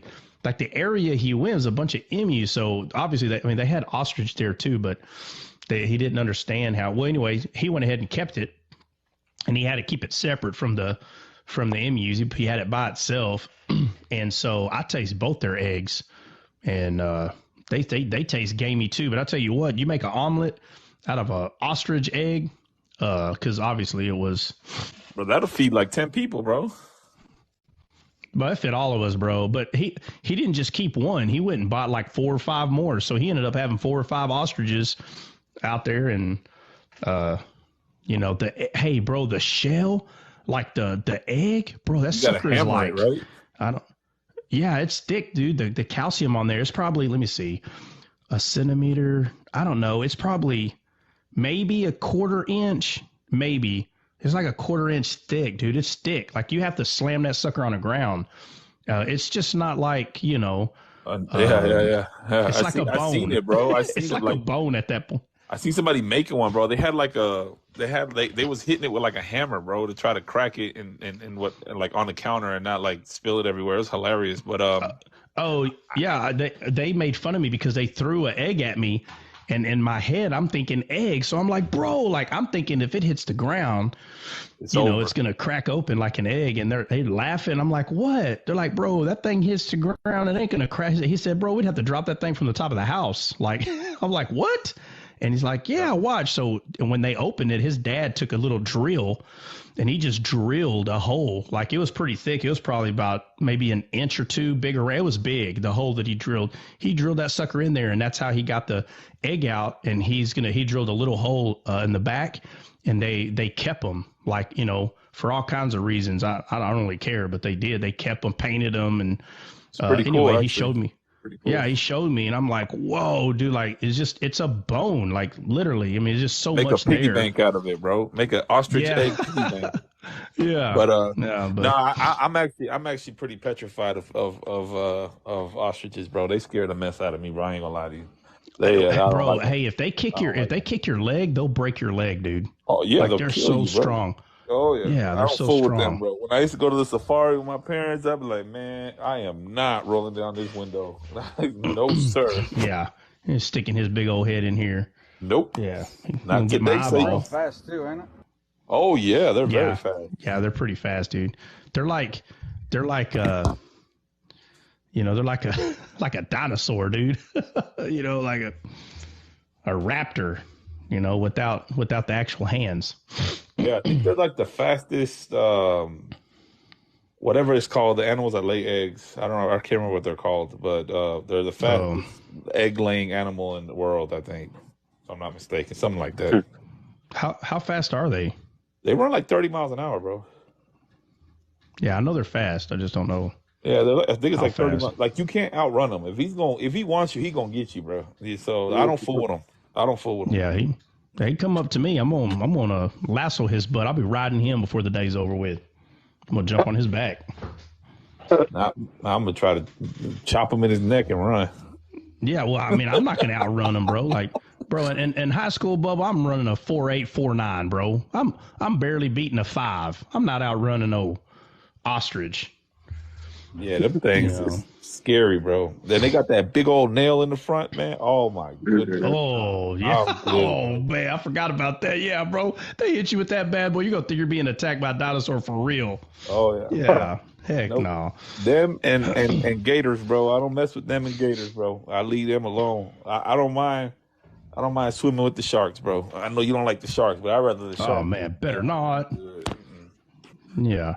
What do you say, Swiss Family? Hey, have you ever seen the movie Swiss Family Robinson? Bro, if you ain't never seen that movie, you need to go check it out. It's hilarious. That's what Ron just said. I forgot to tell you this. Let me tell everybody this. This is funny, guys. Yeah. So I was on TikTok earlier this morning, and I saw this lady. She had her son. She exposed him so bad, bro. He's a young kid. He's just got his license, his permit or whatever. He's like 15. And the mom is telling them. She's telling the story. She's like, so this guy, we went to go get the driver's license. And the lady asked him for his social. And she puts the camera to him and said, what did you tell her? And he said, Instagram. What? Tell me your social. Yeah, so she thought I it don't was get your it. social, like your social media. Like, what do you use in social media? Oh my Lord, you're kidding, bro. He didn't know what a Bro. social was. Bro, stop, dude. She was dead Bro. serious, bro. She was dead. And he was dead No. serious, too. He didn't know what a social security number was. And she was like, this generation today, they don't even know what we memorized that social security number in high school, bro. Like, And they give were me a going to job. give him a driver's that's the license, parents' and the fault, kid still bro. doesn't That's even the know his parents' social. fault, bro. That's Come on. ridiculous. That's the parents' fault, bro. They're going to What? trust him driving a car on the road, but yet he doesn't even know what a social security card is. Lord have mercy.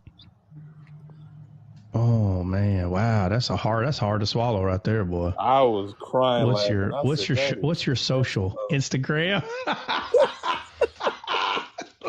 I guess he thought it was like, what's your social, your social, whatever preference, whatever. Yeah, the social the media. preference. Yeah. Well, but the point is, the person heard social and their mind went straight to social media, bro. Does that have people Hey. prepped for the social credit score? That's kind of ironic. Oh my Lord. Yeah. Well, hey, we're at you know how you enter some of like certain gated communities. It can even be like apartment complexes, and they have a keypad right there, and you got to put a code to get in. Yeah. We were up there, and my buddy, he told us, like, the way it was set up, his truck's too big to like fit in that little spot, so he just kind of went to the side, and he had his daughter go out, to put the code in. And she's like, "What is it?" And he goes, it's 4427 pound. So she goes, 4427. And she's like, 4427 what? He goes, pound. What's that? He goes, hashtag. It was hilarious, bro.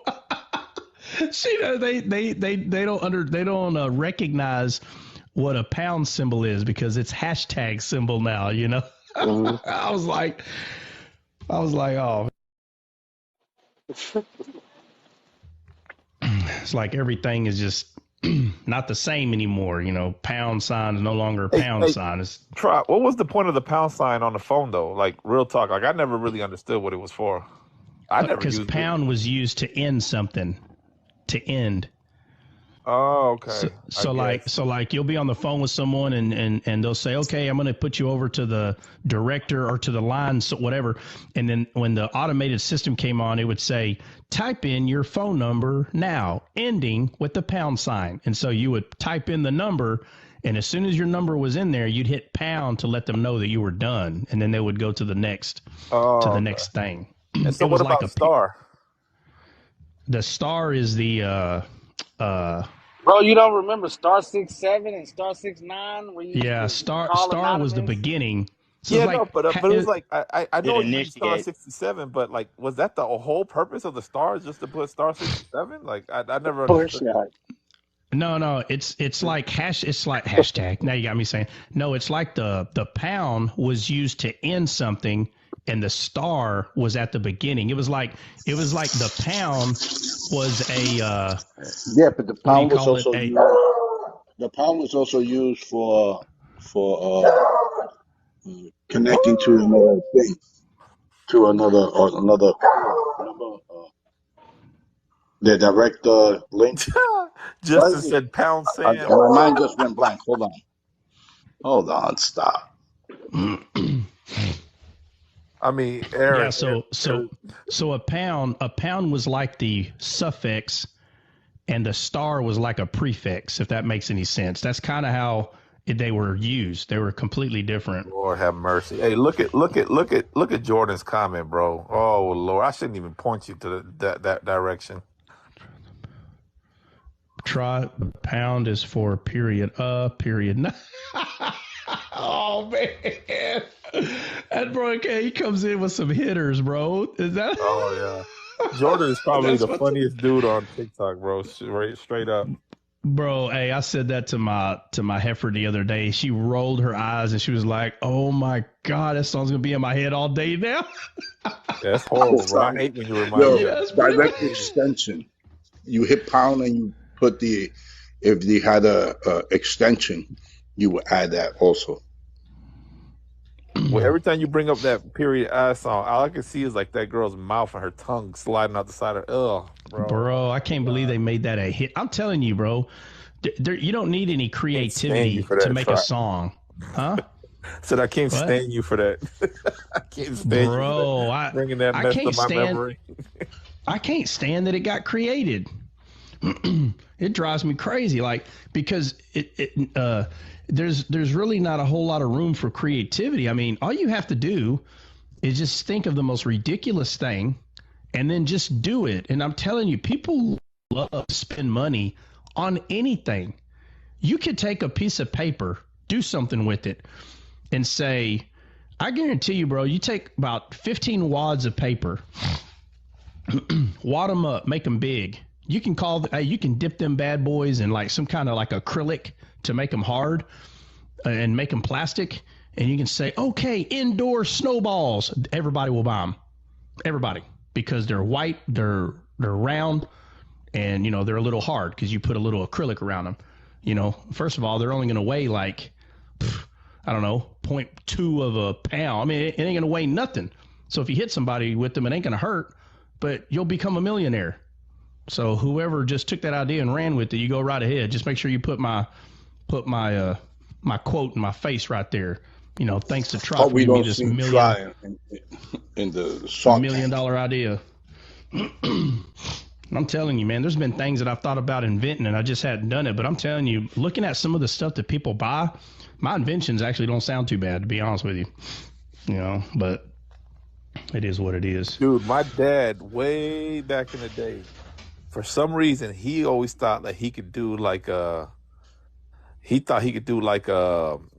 kiddie toilet.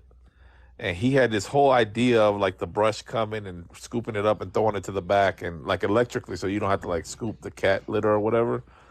And like 2-3 years later, somebody came out with the same exact thing, and he was like, "That was my idea." I was like, "Hey, well, you should have." Well, I'm going to tell you something. Those cat litter boxes that are electric are $600 and up. The real good ones, Dre. I was looking into one, and the one I want is $600. It's between $600 and $700. Oh, you got that in TikTok gifts, girl. That ain't nothing for you. Next cat I'm getting, he using the toilet. Bro, I give my TikTok gifts back. I pay them forward. You know what? There is actually a manual that you buy, and it's like they have the different sizes that go on top of the toilet. It's real little. Then you remove that circle, it gets a little bigger, till they learn how to use the rim of the toilet seat, and you can actually train your cat to use the bathroom, and then they flush it. But it takes too many months, man. That's like Oh my Lord. 6 to 8 months worth of litter. You can train them, but it's not like a dog that you can do it like in a couple weeks. In cats, you have to spend 6 months trying to train. Cats are dumb.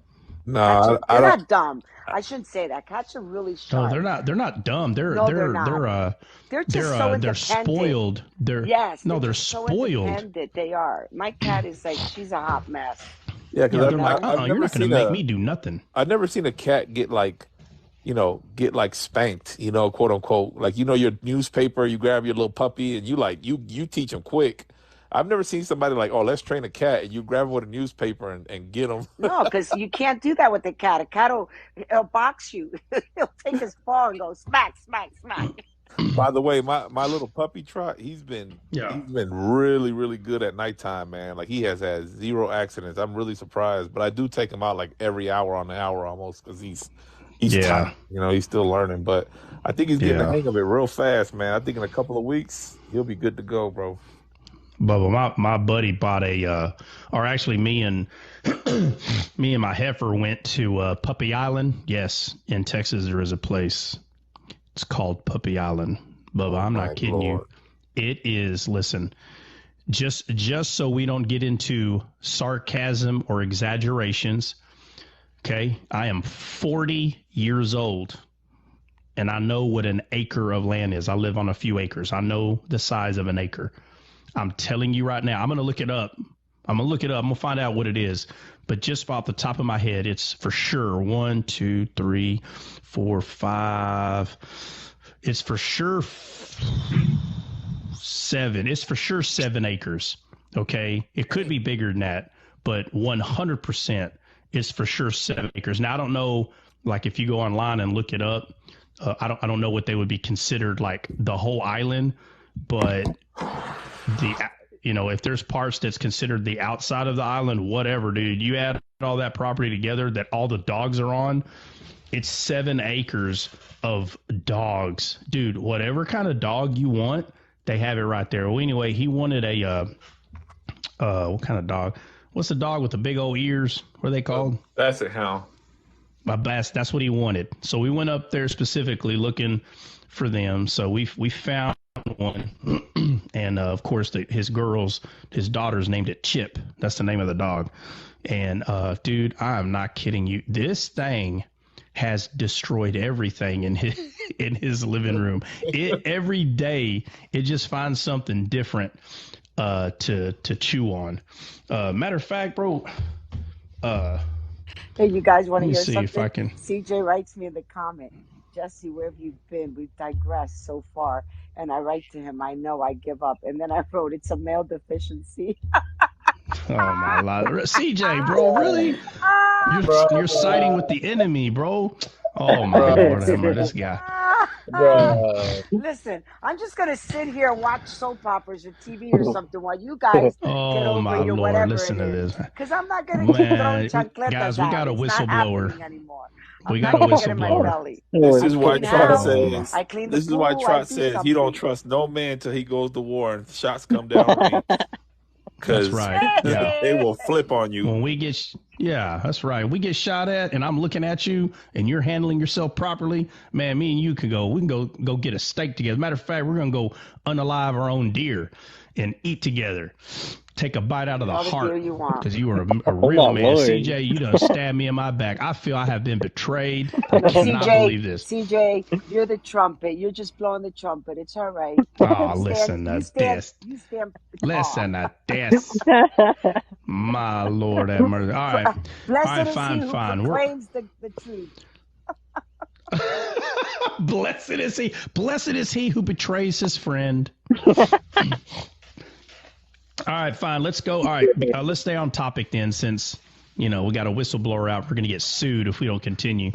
Okay, Yeah, it was so watch something out about for honey CJ. and well, we're talking about the promised land, right? So I let's can we let let's Aaron go read? to. Oh, I'm sorry, bro. Go ahead. My bad. No, go ahead. What were you saying? I was gonna say, can you let Aaron read Numbers 13:27? Yeah, send it.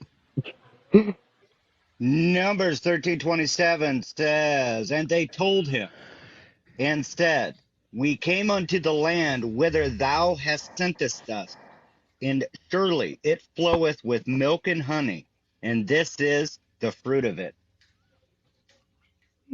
Yeah, so that's when Joshua and Caleb came back, because they were the only two that believed. Joshua and Caleb came back and said, it flows with milk and honey, and this is.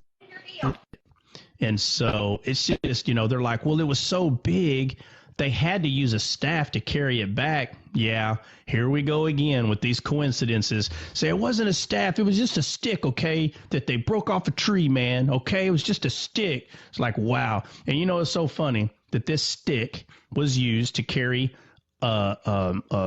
grapes from the promised land. Out of all the fruit they could have came back with the pockets full of bananas. No. We're going to come back with grapes. The one that is given to us in the Bible in its entirety, talking about the new wine. Out of all the fruits of the land, this is the one that just so coincidentally happened to be brought back. And it just so happened to be brought back on the thing of authority, which is God's rod. And it happened to be in the midst of two men, when Jesus constantly talks about being in the midst. And these two men bear witness to everything that I just went over. They bear witness to this. And because those two acted righteously. Now remember, Moses said, to bring a good report, right? What's a good report? What's the good report? Anybody? Jesus. That they can Okay, take Jess. it. All They right, can Deuteronomy. Jess. take it. We know They the can take answer. it. Deuteronomy Okay, 125. yeah, but what's the good and the whole Bible? And the whole Bible, what is the good report? In the whole Bible? The gospel. The Good gospel, news. guys. It's the gospel. Yes. The good news. The good news. So he says, come with a good report. But the majority of them didn't believe, and Moses rent his clothes because they brought back a bad report, and they were supposed to bring back a good report, and they didn't. So they were there long enough to learn to be just like Joshua and Caleb. Notice, they all had the same chance. True or not true? They all had the same chance. Amen. The 12, the 12. They all saw the same things. Stop. Yep. Trot, get over there. They all had the same things. Meaning they saw the same everything. They were together, but yet only two believed that they could take the land, and they all saw the same thing. Don't you understand? So today, people have the same Bible. They have the exact. Stop it! I don't understand. What's your deal right now? Everybody has the same word, the same Bible. And not everybody believes. Not everybody sees the good news. And it's Not funny everybody that sees it. earlier there's But you only know who one. does? Yeah, Hang on. You know who does see it? You know who does see it? The ones that carry the staff. The ones that recognize the new wine. The ones that understand that we can take it at once. Those are the ones that see, right? So somebody, let's go to where the three visitors visit Abraham, and Sarah laughs when she's told that she's going to bear a child. Let's go there. Who's going to bring it? I got a thing. It's funny that somebody earlier said that there's only one shadow, and yet we just went through a couple of them already. And you're right. It's like the 12 that went to spy on the land of milk and honey. That not all will see it, not all will perceive it. Nope. But the same opportunity is given to everybody. There will be nobody that's going to stand before God and say, well, I didn't have the same opportunity. All that games that they play here in America, well, I don't have a job because nobody will hire me. All those games that you think you get away with, you're not going to be able to fool God with that. I'll tell you right now. You're not going to be able to fool him with that. Nobody told me. Oh, okay. Hey, you want the whole chapter You or ready? just that verse? I already got it.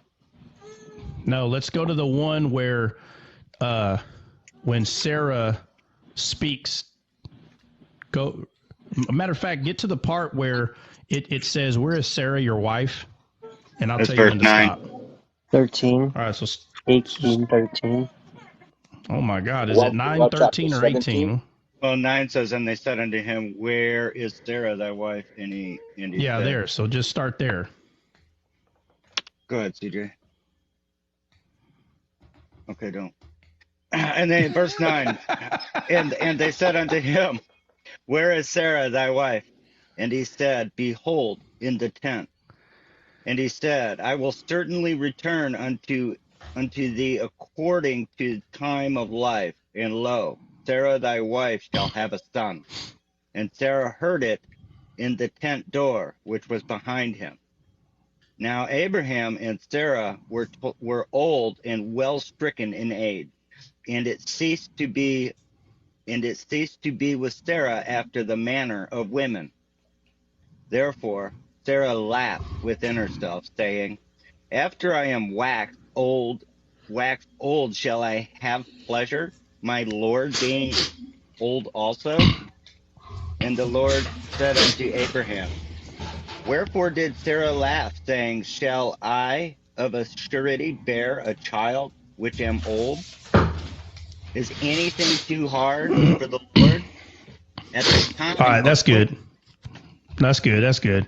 What's funny though is notice the word that she uses. She says, "Shall I?" How does she say it? Shall I what? I think shall it's bear. I of a surety bear a child which am old? Verse 13. No, before that, when she first starts talking. It says, therefore Sarah laughed within herself, saying, Yeah. after I am waxed old, shall I have pleasure, my Lord Right there, being old also? right there. Shall I have pleasure? Do you know that's the only time other than the Garden of Eden that the word Eden is used in the Bible? When you go look at the word she's using for pleasure, that word literally comes from the root word of Eden.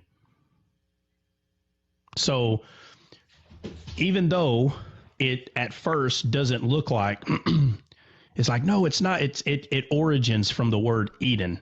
It's just a coincidence that it's she's literally saying, shall I have Eden? Is what she's saying. It's just weird. Or it's just a coincidence. Somebody go look up the word in Hebrew On and look at the origin of the word. But again, this is not about the word study. right? It's about the parable. So she's saying, shall I have pleasure? And what does Eden mean? It means pleasant. So Right. pleasure and pleasant is the Yeah. same word. It's a derivative. So listen, when you do word study, there are reasons that some of the words are the exact same word. But when you're only focused on word study, then you miss the parable. So the parable here, in its entirety, is pointing out what is pleasure to God. And that was for her to have a son. Why is that pleasing to God? Anybody? Does anybody know why it would be pleasing for her to have a son? Anybody?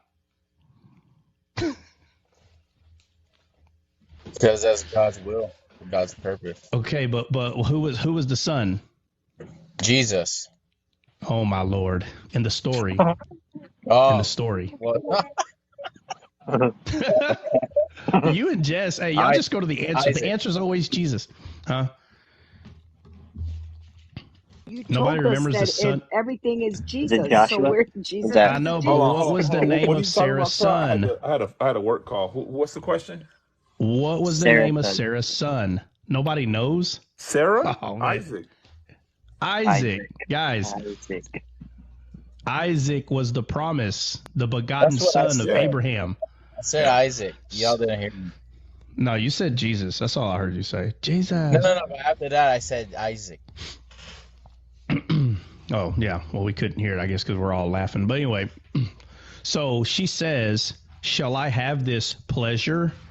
Isaac, obviously being the promise that was given to Abraham, obviously that was pleasing to the Lord. And it's not a coincidence. Hey, Aaron, did you find that word? Yeah, I'm not quite sure how to on Bible Hub here. I have it in Hebrew. It is obviously Eden 57 or Yeah. strong 5730. Yeah. So you'll have people argue it's not the same word, but it origins from the word, right? Because it's a derivative. So the word pleasant and pleasure, it's a derivative. It's the same word. When you If say I said, derivative and origin, you mean the root word. It comes from the no, when I same root say word. origin, is the root word. When I say derivative, I'm saying a derivative is, Yeah, I okay, know the what a word love. derivative is, but I'm just Okay. saying that okay. Wait, I got Okay, so when people say pleasant and pleasure, they're not the same word. It's like, oh my Lord, bro. We need to go back to 5th grade. Like, you should have been learning No, what it's the same derivatives thing. were.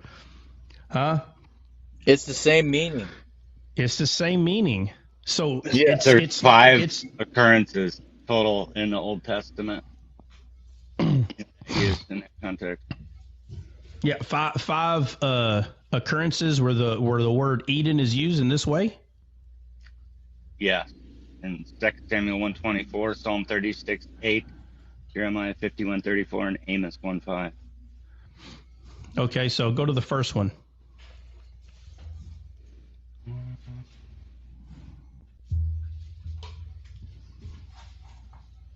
Go to the first one. Let's see. Ye daughters of Israel, weep over Saul, who clothed you in scarlet with other delights, who put on ornaments of gold upon your apparel. All right, let me go to pleasure. Let me see something here. Let me see.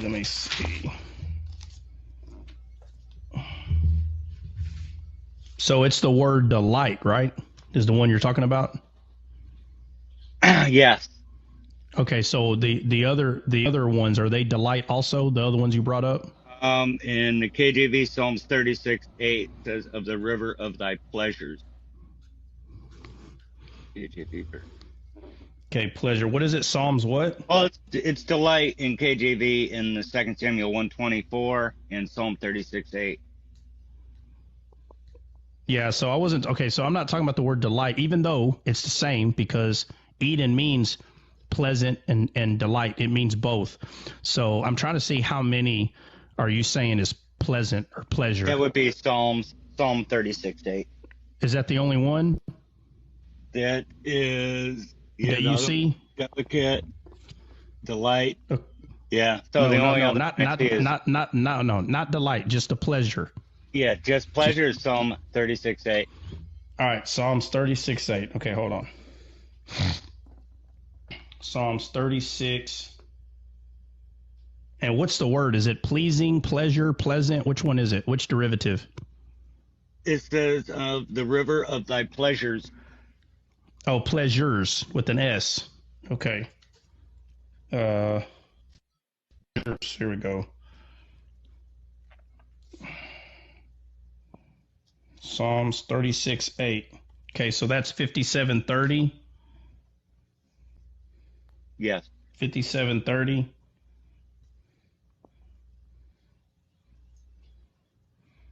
All right. Yep, it's 57:30. 100%. Yeah, read that one. The whole part right there, that Psalms one.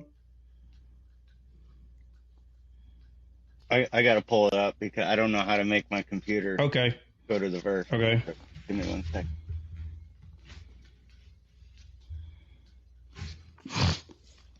Yeah, so there's instances there where delight is used, but I was pointing at the word pleasure. Pleasure, you don't see it. It's not just everywhere. It's not. Psalm 36:8 says, they shall be abundantly satisfied with the fatness of thy house, and thou shalt make them drink of the river of thy pleasures.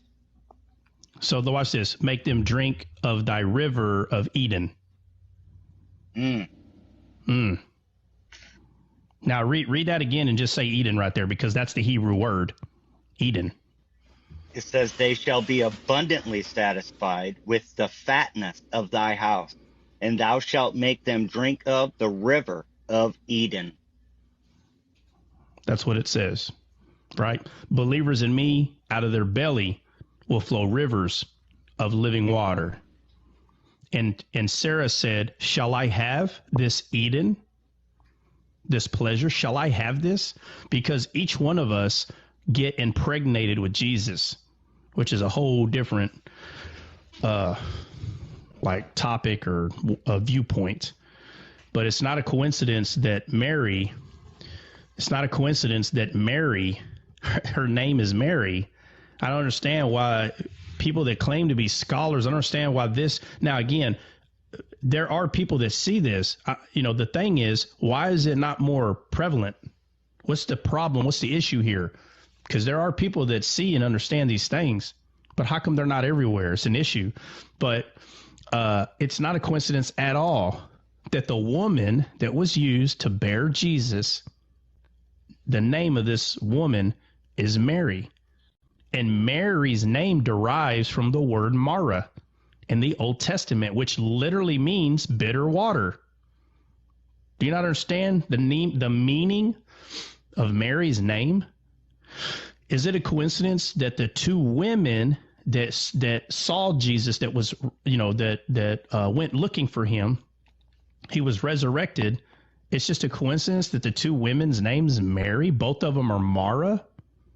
Jesus is the tree of life. He's the tree that Moses cast into the bitter water and it became drinkable. That's just coincidence? Come on. No, man. There's people that spend their whole lives trying to find life in the Bible. And they do everything they can to twist scripture and do this. When you're seeing it this way, how in the world are you twisting?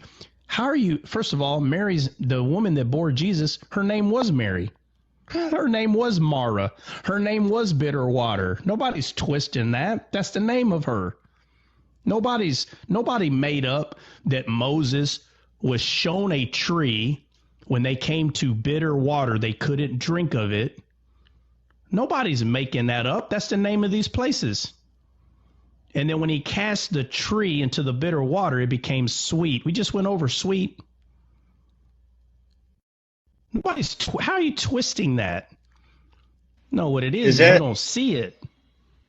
like a legal, like a pride thing? Like, I want to actually say I want to be complete in my knowing of what it says versus the revelation. You know what I mean? Because you're like, they have eyes and ears, but maybe they are shutting their eyes to say, okay, I know what it means, and move on. You know what I mean? Yeah, Because yeah. So okay. So all right. So here it is. All right. So the main problem is the carnal mind, right? The physical eyes that's reading the physical Bible, the black letters on the white page. It's that part of us that doesn't see anything further. Okay. Now the other part that you're talking about is that someone sees it and they shun it and they continue to view things through carnality. And so that is considered blasphemy against the Holy Spirit. Blasphemy is when you know you see something and you say, no, that's not real. So there's a difference between someone committing blasphemy and others who are just carnally minded and they just can't see, again, because of what happened in the garden when our eyesight was taken from us. So there is a difference, and God knows the difference. And I tell people all the time that when you see with your spiritual eyes, God can see. The moment you see, God saw that you saw in an instant, just as soon as you saw it, and he knows that you turned it down. That's blasphemy against the Holy Spirit because you did see it. And you're trying to make everybody believe you did it. Right? And then there's others that genuinely just hadn't seen yet. They hadn't, and God knows they hadn't. Right? So all the mental games you can play, but why did the flood happen? Anybody remember? How come all those people died in the flood? Their because all imagination the was evil thoughts were continuously. exceedingly evil. Huh? Their Says imagination was evil continuously. Yeah, their imagination was evil continuously. Who sees the imagination of men? Who sees it? God. Okay. How do we know that Sodom and Gomorrah was destroyed the same way? How do we know? Does anybody Through the know? word of God. Nobody knows? The word of God. Nope. When the angels went. No, we're talking about imagination. How do we know that Sodom and Gomorrah was destroyed the same way? I'm not talking about Well, guessing. I'm says saying that what they. was shown. Go ahead. I'm sorry. Go ahead. Does anybody know? Does anybody know how it's shown to us that it was the imagination again? Lot's wife Lot's wife, how? just said she turned back. Yeah, when they. I'm sorry, Taylor. I'm getting back and forth. Hold on. No, you're good. But it says she turned back. It was the men that were continuously evil in their heart, and they wanted to sleep with the angels of the Lord because their heart was continuously evil. Their imagination was continuously evil. Yeah, that's part of it. But how it's clearly shown to us, and this one is actually in the Hebrew. Clearly, we can see that their imagination, but sometimes we have to see it. Like we have to. There has to be something that's a little more like meaty, like for our physical carnal head, at least something, there has to be a hint that's given to us. So we know, right? We know, like, well, clearly their imagination was evil. We know that, but it tells us in Lot's wife, and it's in the Hebrew when it says that she turned back. Your carnal mind is picturing her like they're just walking and she's like, doo-doo-doo, and she just turns her head and looks. That's not what happened. When you study that in the Hebrew, turning back, that phrase literally means to think intensely about. That's what it means. To think intensely about. Intensely. It's the imagination. So all these people were destroyed because of their imagination, and that's why she was destroyed. I always say she could have hopped on a plane and went to China, and she would have burnt up right there. Because it wasn't about the geographical location, don't you understand? It was the imagination of the people is what was being destroyed, and it just proves God's integrity. It's always been the imagination. So when you see, you understand, when you see and you denounce it, God sees your imagination. He saw it. He saw that you saw. Don't you understand? He saw it. You can lie to But everybody else and say, that's not what that means. You can say that all you want. But from the that's very what. beginning, God proves that he sees the imagination. And when Jesus came, he proved that he was the fulfilling of the law, because the law showed you physically what not to do, and Jesus is the law. And he said, even if you think it, right there, he points out the imagination right there. Even if you Try. think it, you did it. Yeah. In Romans chapter 1, is that what Paul talking about when he says that God gives them the reprobate because of their Let's desires? go to it. You got it right there. Let's read it real quick. No, I don't got it right there. I'm still drinking my coffee. Man, what are the I'm rules? What are the sorry. rules? I'll run upstairs. Bear with me. What verse are you Well, or talking you about? can, you can call a friend, bro. You can tell a friend to look it up, bro. It's okay. Hey, friend, can you look up chapter 1 in Romans? I think it might be He around said, "Hey, verse friend." 7 or 8. Verse 7 or 8. Desired to visit Rome.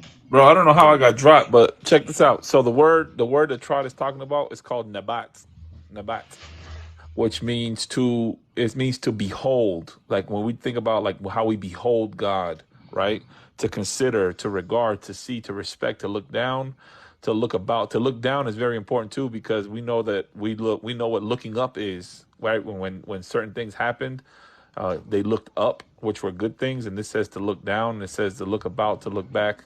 It says to regard, to show regard, to pay attention, to consider. So we're talking about, there was one thing that said in here to look upon, what to pay attention to. But there's another word. Hold on. There was something in here that I just saw. To respect. That's another one. So to respect something that's evil is a evil imagination continuously, because you're not supposed to respect evil. That doesn't go together. And it's funny, Trot, because when you go to another verse here, it says, Moses in Exodus 3:6, it says God, this is in Moses, sorry. And it says, and Moses hid his face, for he was afraid to look back or look upon God. So he was like, that's a different definition. I take it back. Never mind. Yeah, that's probably a different word, but either way, though, the point is, when she turned back, when you're understanding how that Hebrew word is being used, it's about the way you think. It's not about your physical eyes, like turning around and looking. And so I know that pastors love to say, "Oh, she disobeyed and she turned and looked," and it's like, no, you're missing it again. Everything that God punishes was always based on imagination. Always. Jesus confirms this by saying, Moses said, "Don't do this." But I say, even if you think it, because what Jesus is saying is, I am God and I know your imagination, period. That's what he's saying, period. He doesn't have to spell it out that way. If you Wait, understand the Bible, Trot, if you're hold on, bro. familiar, go ahead. Trot, hold on. Check this out. So that's why Jesus said, the things that you do in the dark always come out to the light, because in your imagination, when you imagined it, it's just a matter of time before it actually comes to pass, which is what James says about sin. Yeah, it's all, yeah, That's because it all crazy, starts. bro. It Yeah, just it all clicks. starts somewhere, right? And Paul says, in order for sin to be committed, it first had to be planted, right? And he talks about it. But the point is, it starts in the imagination. So when we see a pastor, and I'm going to use something that everybody like clearly points at and understands, Sodom and Gomorrah. There'll be a pastor that's been a pastor for 20 something years. And then all of a sudden he comes out of the closet, and everybody knows what that means. But he comes out of the closet and he's like, this is who I am. And what does the Bible say? Everybody goes, oh, it just happened out of nowhere. No. It happened out of nowhere in front of you, but it has been planted 20 something years ago, and it was watered and it grew and it finally manifested. Right. And so, That's kind of it what didn't Romans just 1 come is out of saying. nowhere. No, yeah, I got it. Romans 1, it starts at 18. It was Romans 1:18. All right, well, read it. It goes, for the wrath of God is revealed from heaven against all ungodliness and wickedness of men, who by their wickedness suppress the truth. For what can be known about God is plain to them, because God has shown it to them. Ever since the creation of the world, his invisible nature, namely his eternal power and deity, has been clearly perceived in the things that have been made. So they are without excuse, for although they knew God, they did not honor him as God or give thanks to him, but they became futile in their thinking, and their senseless minds were darkened. Claiming to be wise, they became fools and exchanged the glory of the immortal God for images resembling mortal man, or bind on animals of reptiles. And then he continues on in 28. That's when he gives them to the reprobated mind. Right. So watch this. He gives them to a reprobated mind. Okay. So Satan does what he does, and God says, right? The Bible says that God gives them to a reprobated, right? He lets you have what you want, correct or not? He lets you make your choice, correct? Yep. Yep. Okay, so after Satan did what he did, God said, to the belly may you go. Get it? You may. If that's where you want to go, you may go there. So to the belly may you go, and may you eat dust all the days of your life. So what happened with Pharaoh? He changed his mind. He gave him his reprobate mind. He gave him plenty of Yeah, chances. he gave him. But when you pay attention to the story of Pharaoh, it says that God hardened Pharaoh's heart. So the people that stick to this one part right here, they purposely don't want to believe anything else because they have something that they want to preach about, and they can't unless they force this to look like it was all up to God, like if Pharaoh had no choice.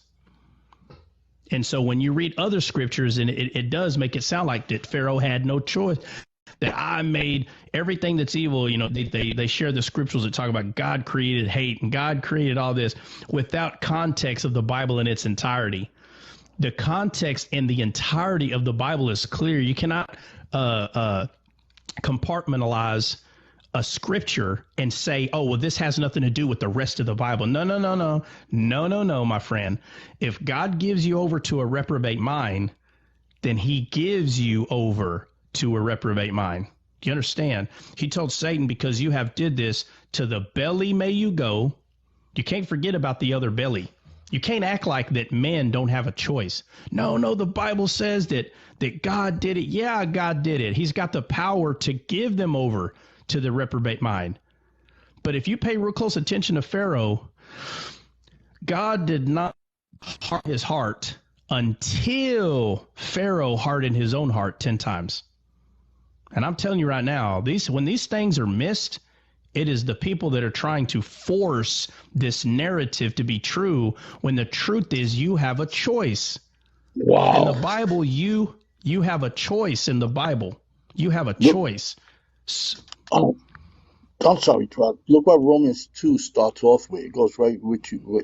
I believe it's what you're saying. Therefore, you have no excuse, all man, whoever you are, when you judge another, for in passing judgment, you are upon yourself, condemn yourself, because of things. But This is crazy. like, yeah. Try. So Uh, when we go to James chapter 1 verse 15, lust, you can't. How do you lust? How does somebody lust? The only way yeah, somebody it can In lust, starts. their mind. in their imagination. Imagination. You can only That's lust it. in your imagination. So check this out. You can only lust in your imagination. Keep that in mind. So when it says in James chapter 1 verse 15, it says when lust has conceived, that's the Yeah, reprobate mind, that's the imagination. It right. bringeth forth sin, and sin, when it is finished, bringeth forth death. So Yeah, we're talking about even Lot's wife. That was when she looked back. It's the same thing. It's the lust after. It's in yeah. the So What they verse was that? imagination. lived. What So verse was that? they lived in Sodom and Gomorrah, bro. And she allowed the seed of that nation to be planted. And so even though she was married to Lot, she was only saved because of Lot, just the initial part. But when God told them, don't look back, he's clearly telling them what not to do. So it's not that she just turned her head. No. It was the ways of the people that God was destroying, the mindset of the people, and she became like them. She didn't a special way. She became a pillar of salt because of no, stop. No. When you go study that word salt, she became a pillar of salt. It literally means vapor, my friend. It literally means vapor. So she burnt up from the inside out. I don't know any way. She did not die any differently than those people, my friend. She burnt. He was destroying the imagination once again, just like he did the flood. And once again, when that great day comes, everyone will be destroyed based on their imagination or brought to life. Is that So kind of that's like why. I'm sorry. the That sorry, the guys, the family, the people who conspired against Daniel? They're all the wives and children and everybody related to the conspirators were thrown in the lion's den, like Yeah, wiped because out. notice their yeah. imagination were in unison. That's why the word says that just as in the days of Noah and Sodom and Gomorrah, What about it? right? In Revelation, is What it in about it? Revelation that so shall be the day when the man, when the Son of I Man don't know. comes? Hey, Bill, whatever you're bringing up, bring the verse. Okay, let me look for it. Goodbye. Hold on. It's in the Yeah. Gospels.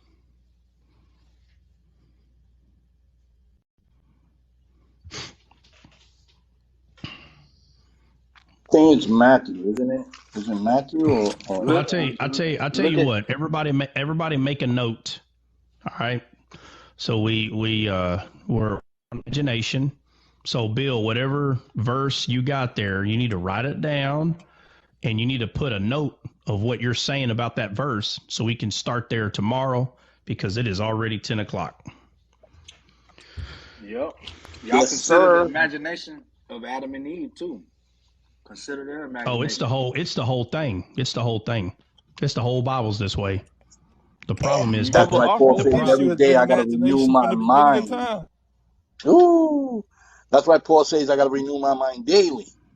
Yes, by the renewing. It says, "Be you transformed." It says, "Be not conformed to this world, like Lot's wife was. Be not conformed, but be you transformed by the renewing of your mind." Right?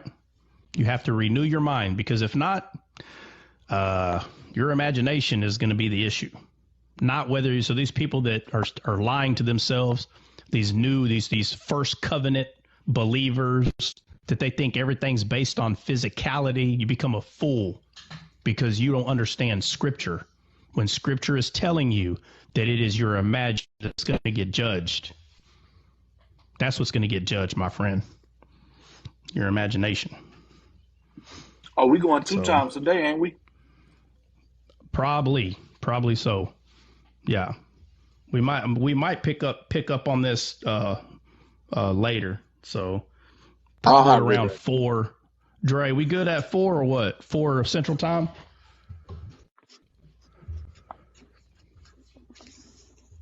Dre. I got me some. I bet you got to. Can we bring my dog? Can we bring my dog? What? I don't want to hold him. You Listen, can bring your dog, Dre. Bring your dog. He got on everybody's nerve apparently, so he's staying in his cage. Go. Uh-oh. It finally came out. See, his imagination the truth is coming out, bro. Dre, we good at 4 o'clock Central Time today or what? Yeah, let's rock it. I'm ready. All right. So guys, we'll continue this conversation at 4 o'clock Central Time. Anybody on the panel got something to say? Say it now or forever hold your peace. All right, I'm going to hold my peace right after this. Proverbs 16:24. Pleasant words are like a honeycomb, sweetness to the soul and health to the bones. That's right. Which is the word. Imprinting on me while you're gone. Amen. Yeah. Okay. Anybody else? Hey guys. Are we gonna finish Matthew 5? What? One of these days, God bless CJ. y'all. I One gotta of these drop off. goddamn days. Okay. Matthew 5. CJ, if you're able to come at Corner 4 o'clock Central Time to the Central. two-a-day, you're going to bring Matthew 5. So write you a little note there so you don't 5 forget what you're o'clock going to talk. Eastern time, people. Oh, she woke up. She woke up. What do you mean I woke up? Bro, I thought it was 6 o'clock in the Yeah. morning. You done got her What do you started. think? I'm like you. I sleep all boy. day. Yeah. Hold on a second. She was up. Man. I was that you was still on with Baba. Hey, finally, brethren, whatsoever things are true, are honest, are just, are pure, are lovely, are of good report. And if Philippians there 4 be any 8. virtue, think on these. Philippians Amen. 4 That's 8. right. Think on You these. Let me say foolish something real quick to Galatians. Who hey, has hold on a bewitched second. Philippians you? 4 No.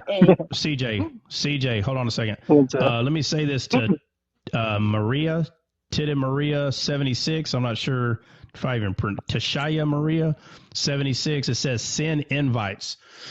You can set up Titi your Maria. TikTok. That's Aunt Maria in Spanish. Titi Maria. Whatever. Okay, so you can set up your phone to chime. Anytime that the scale goes live, your phone will go off. So if you need someone to help you figure that out or go through there, please say something in the comments. Just click on Maria. Trot's picture. You click on Trot's picture, it pulls up the thing at the bottom. And in the top right corner, you can click notifications, all, or personalize. So There it's you go. Yeah, fair. so somebody, hey guys, if some of y'all, if y'all are not already following Maria 76, can some of you follow her and send her a message so y'all can show her how to do that just in case she doesn't already have that set up? Because I've had people for the past few weeks, I've seen it in the comments where it says, hey, send an invite. And there's nothing wrong. All of us need to be sharing the live, but guys, if everybody was to set their phone up to chime whenever we go live, then it'd just be more simple. But anyway, so Maria, I'm not trying to call you out. Trust me, you're not the only one. There's a lot of people that I've noticed said, hey, send an invite. So not trying to call you out or nothing. Just to be clear, I didn't know how to do any of that until someone showed me. So it's no big deal. You got it. Hallelujah. Yeah. So Mine still hasn't gone off yet. I changed it 2 or 3 weeks ago, and still every morning I have to wait and try to find when exactly we're going live. That's probably a setting in your phone, bro. Mine was doing that, and then I went to notifications on my phone settings, and I'm getting it from literally everybody else that I have that setting for. This is the only one that I don't get. Interesting. Getting it from Same, everybody actually. else. The other 5 people that I have. You know what I would do? Well, I would block him and then reinstate him again. Maybe you need to kind of reset it that way. Sometimes that works. we'll work on that too. Somebody, and then Tammy. Y'all see Tammy? Can a couple of y'all follow her if you're not? I've been following her. Yeah, I'll send Yeah, it. y'all just kind of show each other what y'all need to do. And matter of fact, Taylor, Bill, one of y'all, when we come back up in a few hours, can y'all maybe have a little more information on that so we can share it for everybody on what probably needs to happen, or we can talk about it just to maybe get some more clarification. Trot, I heard someone used I think Taylor and Aaron is better qualified than that. Aaron's a whiz with that. or whatever. Yeah, whoever. Y'all can figure it out. It's no big deal. We're all in this together. Daniel, So anyway, hey. all right, guys, we will see y'all in a few hours. God bless. Daniel asked how to not. Daniel, Daniel, beloved by God, turn it off. Turn what off? He said, how do I? He said, how do I set my phone to not? not get notifications? He said, turn it off. Alrighty. All right. God bless, guys. We'll see y'all in a little bit. All right. God bless.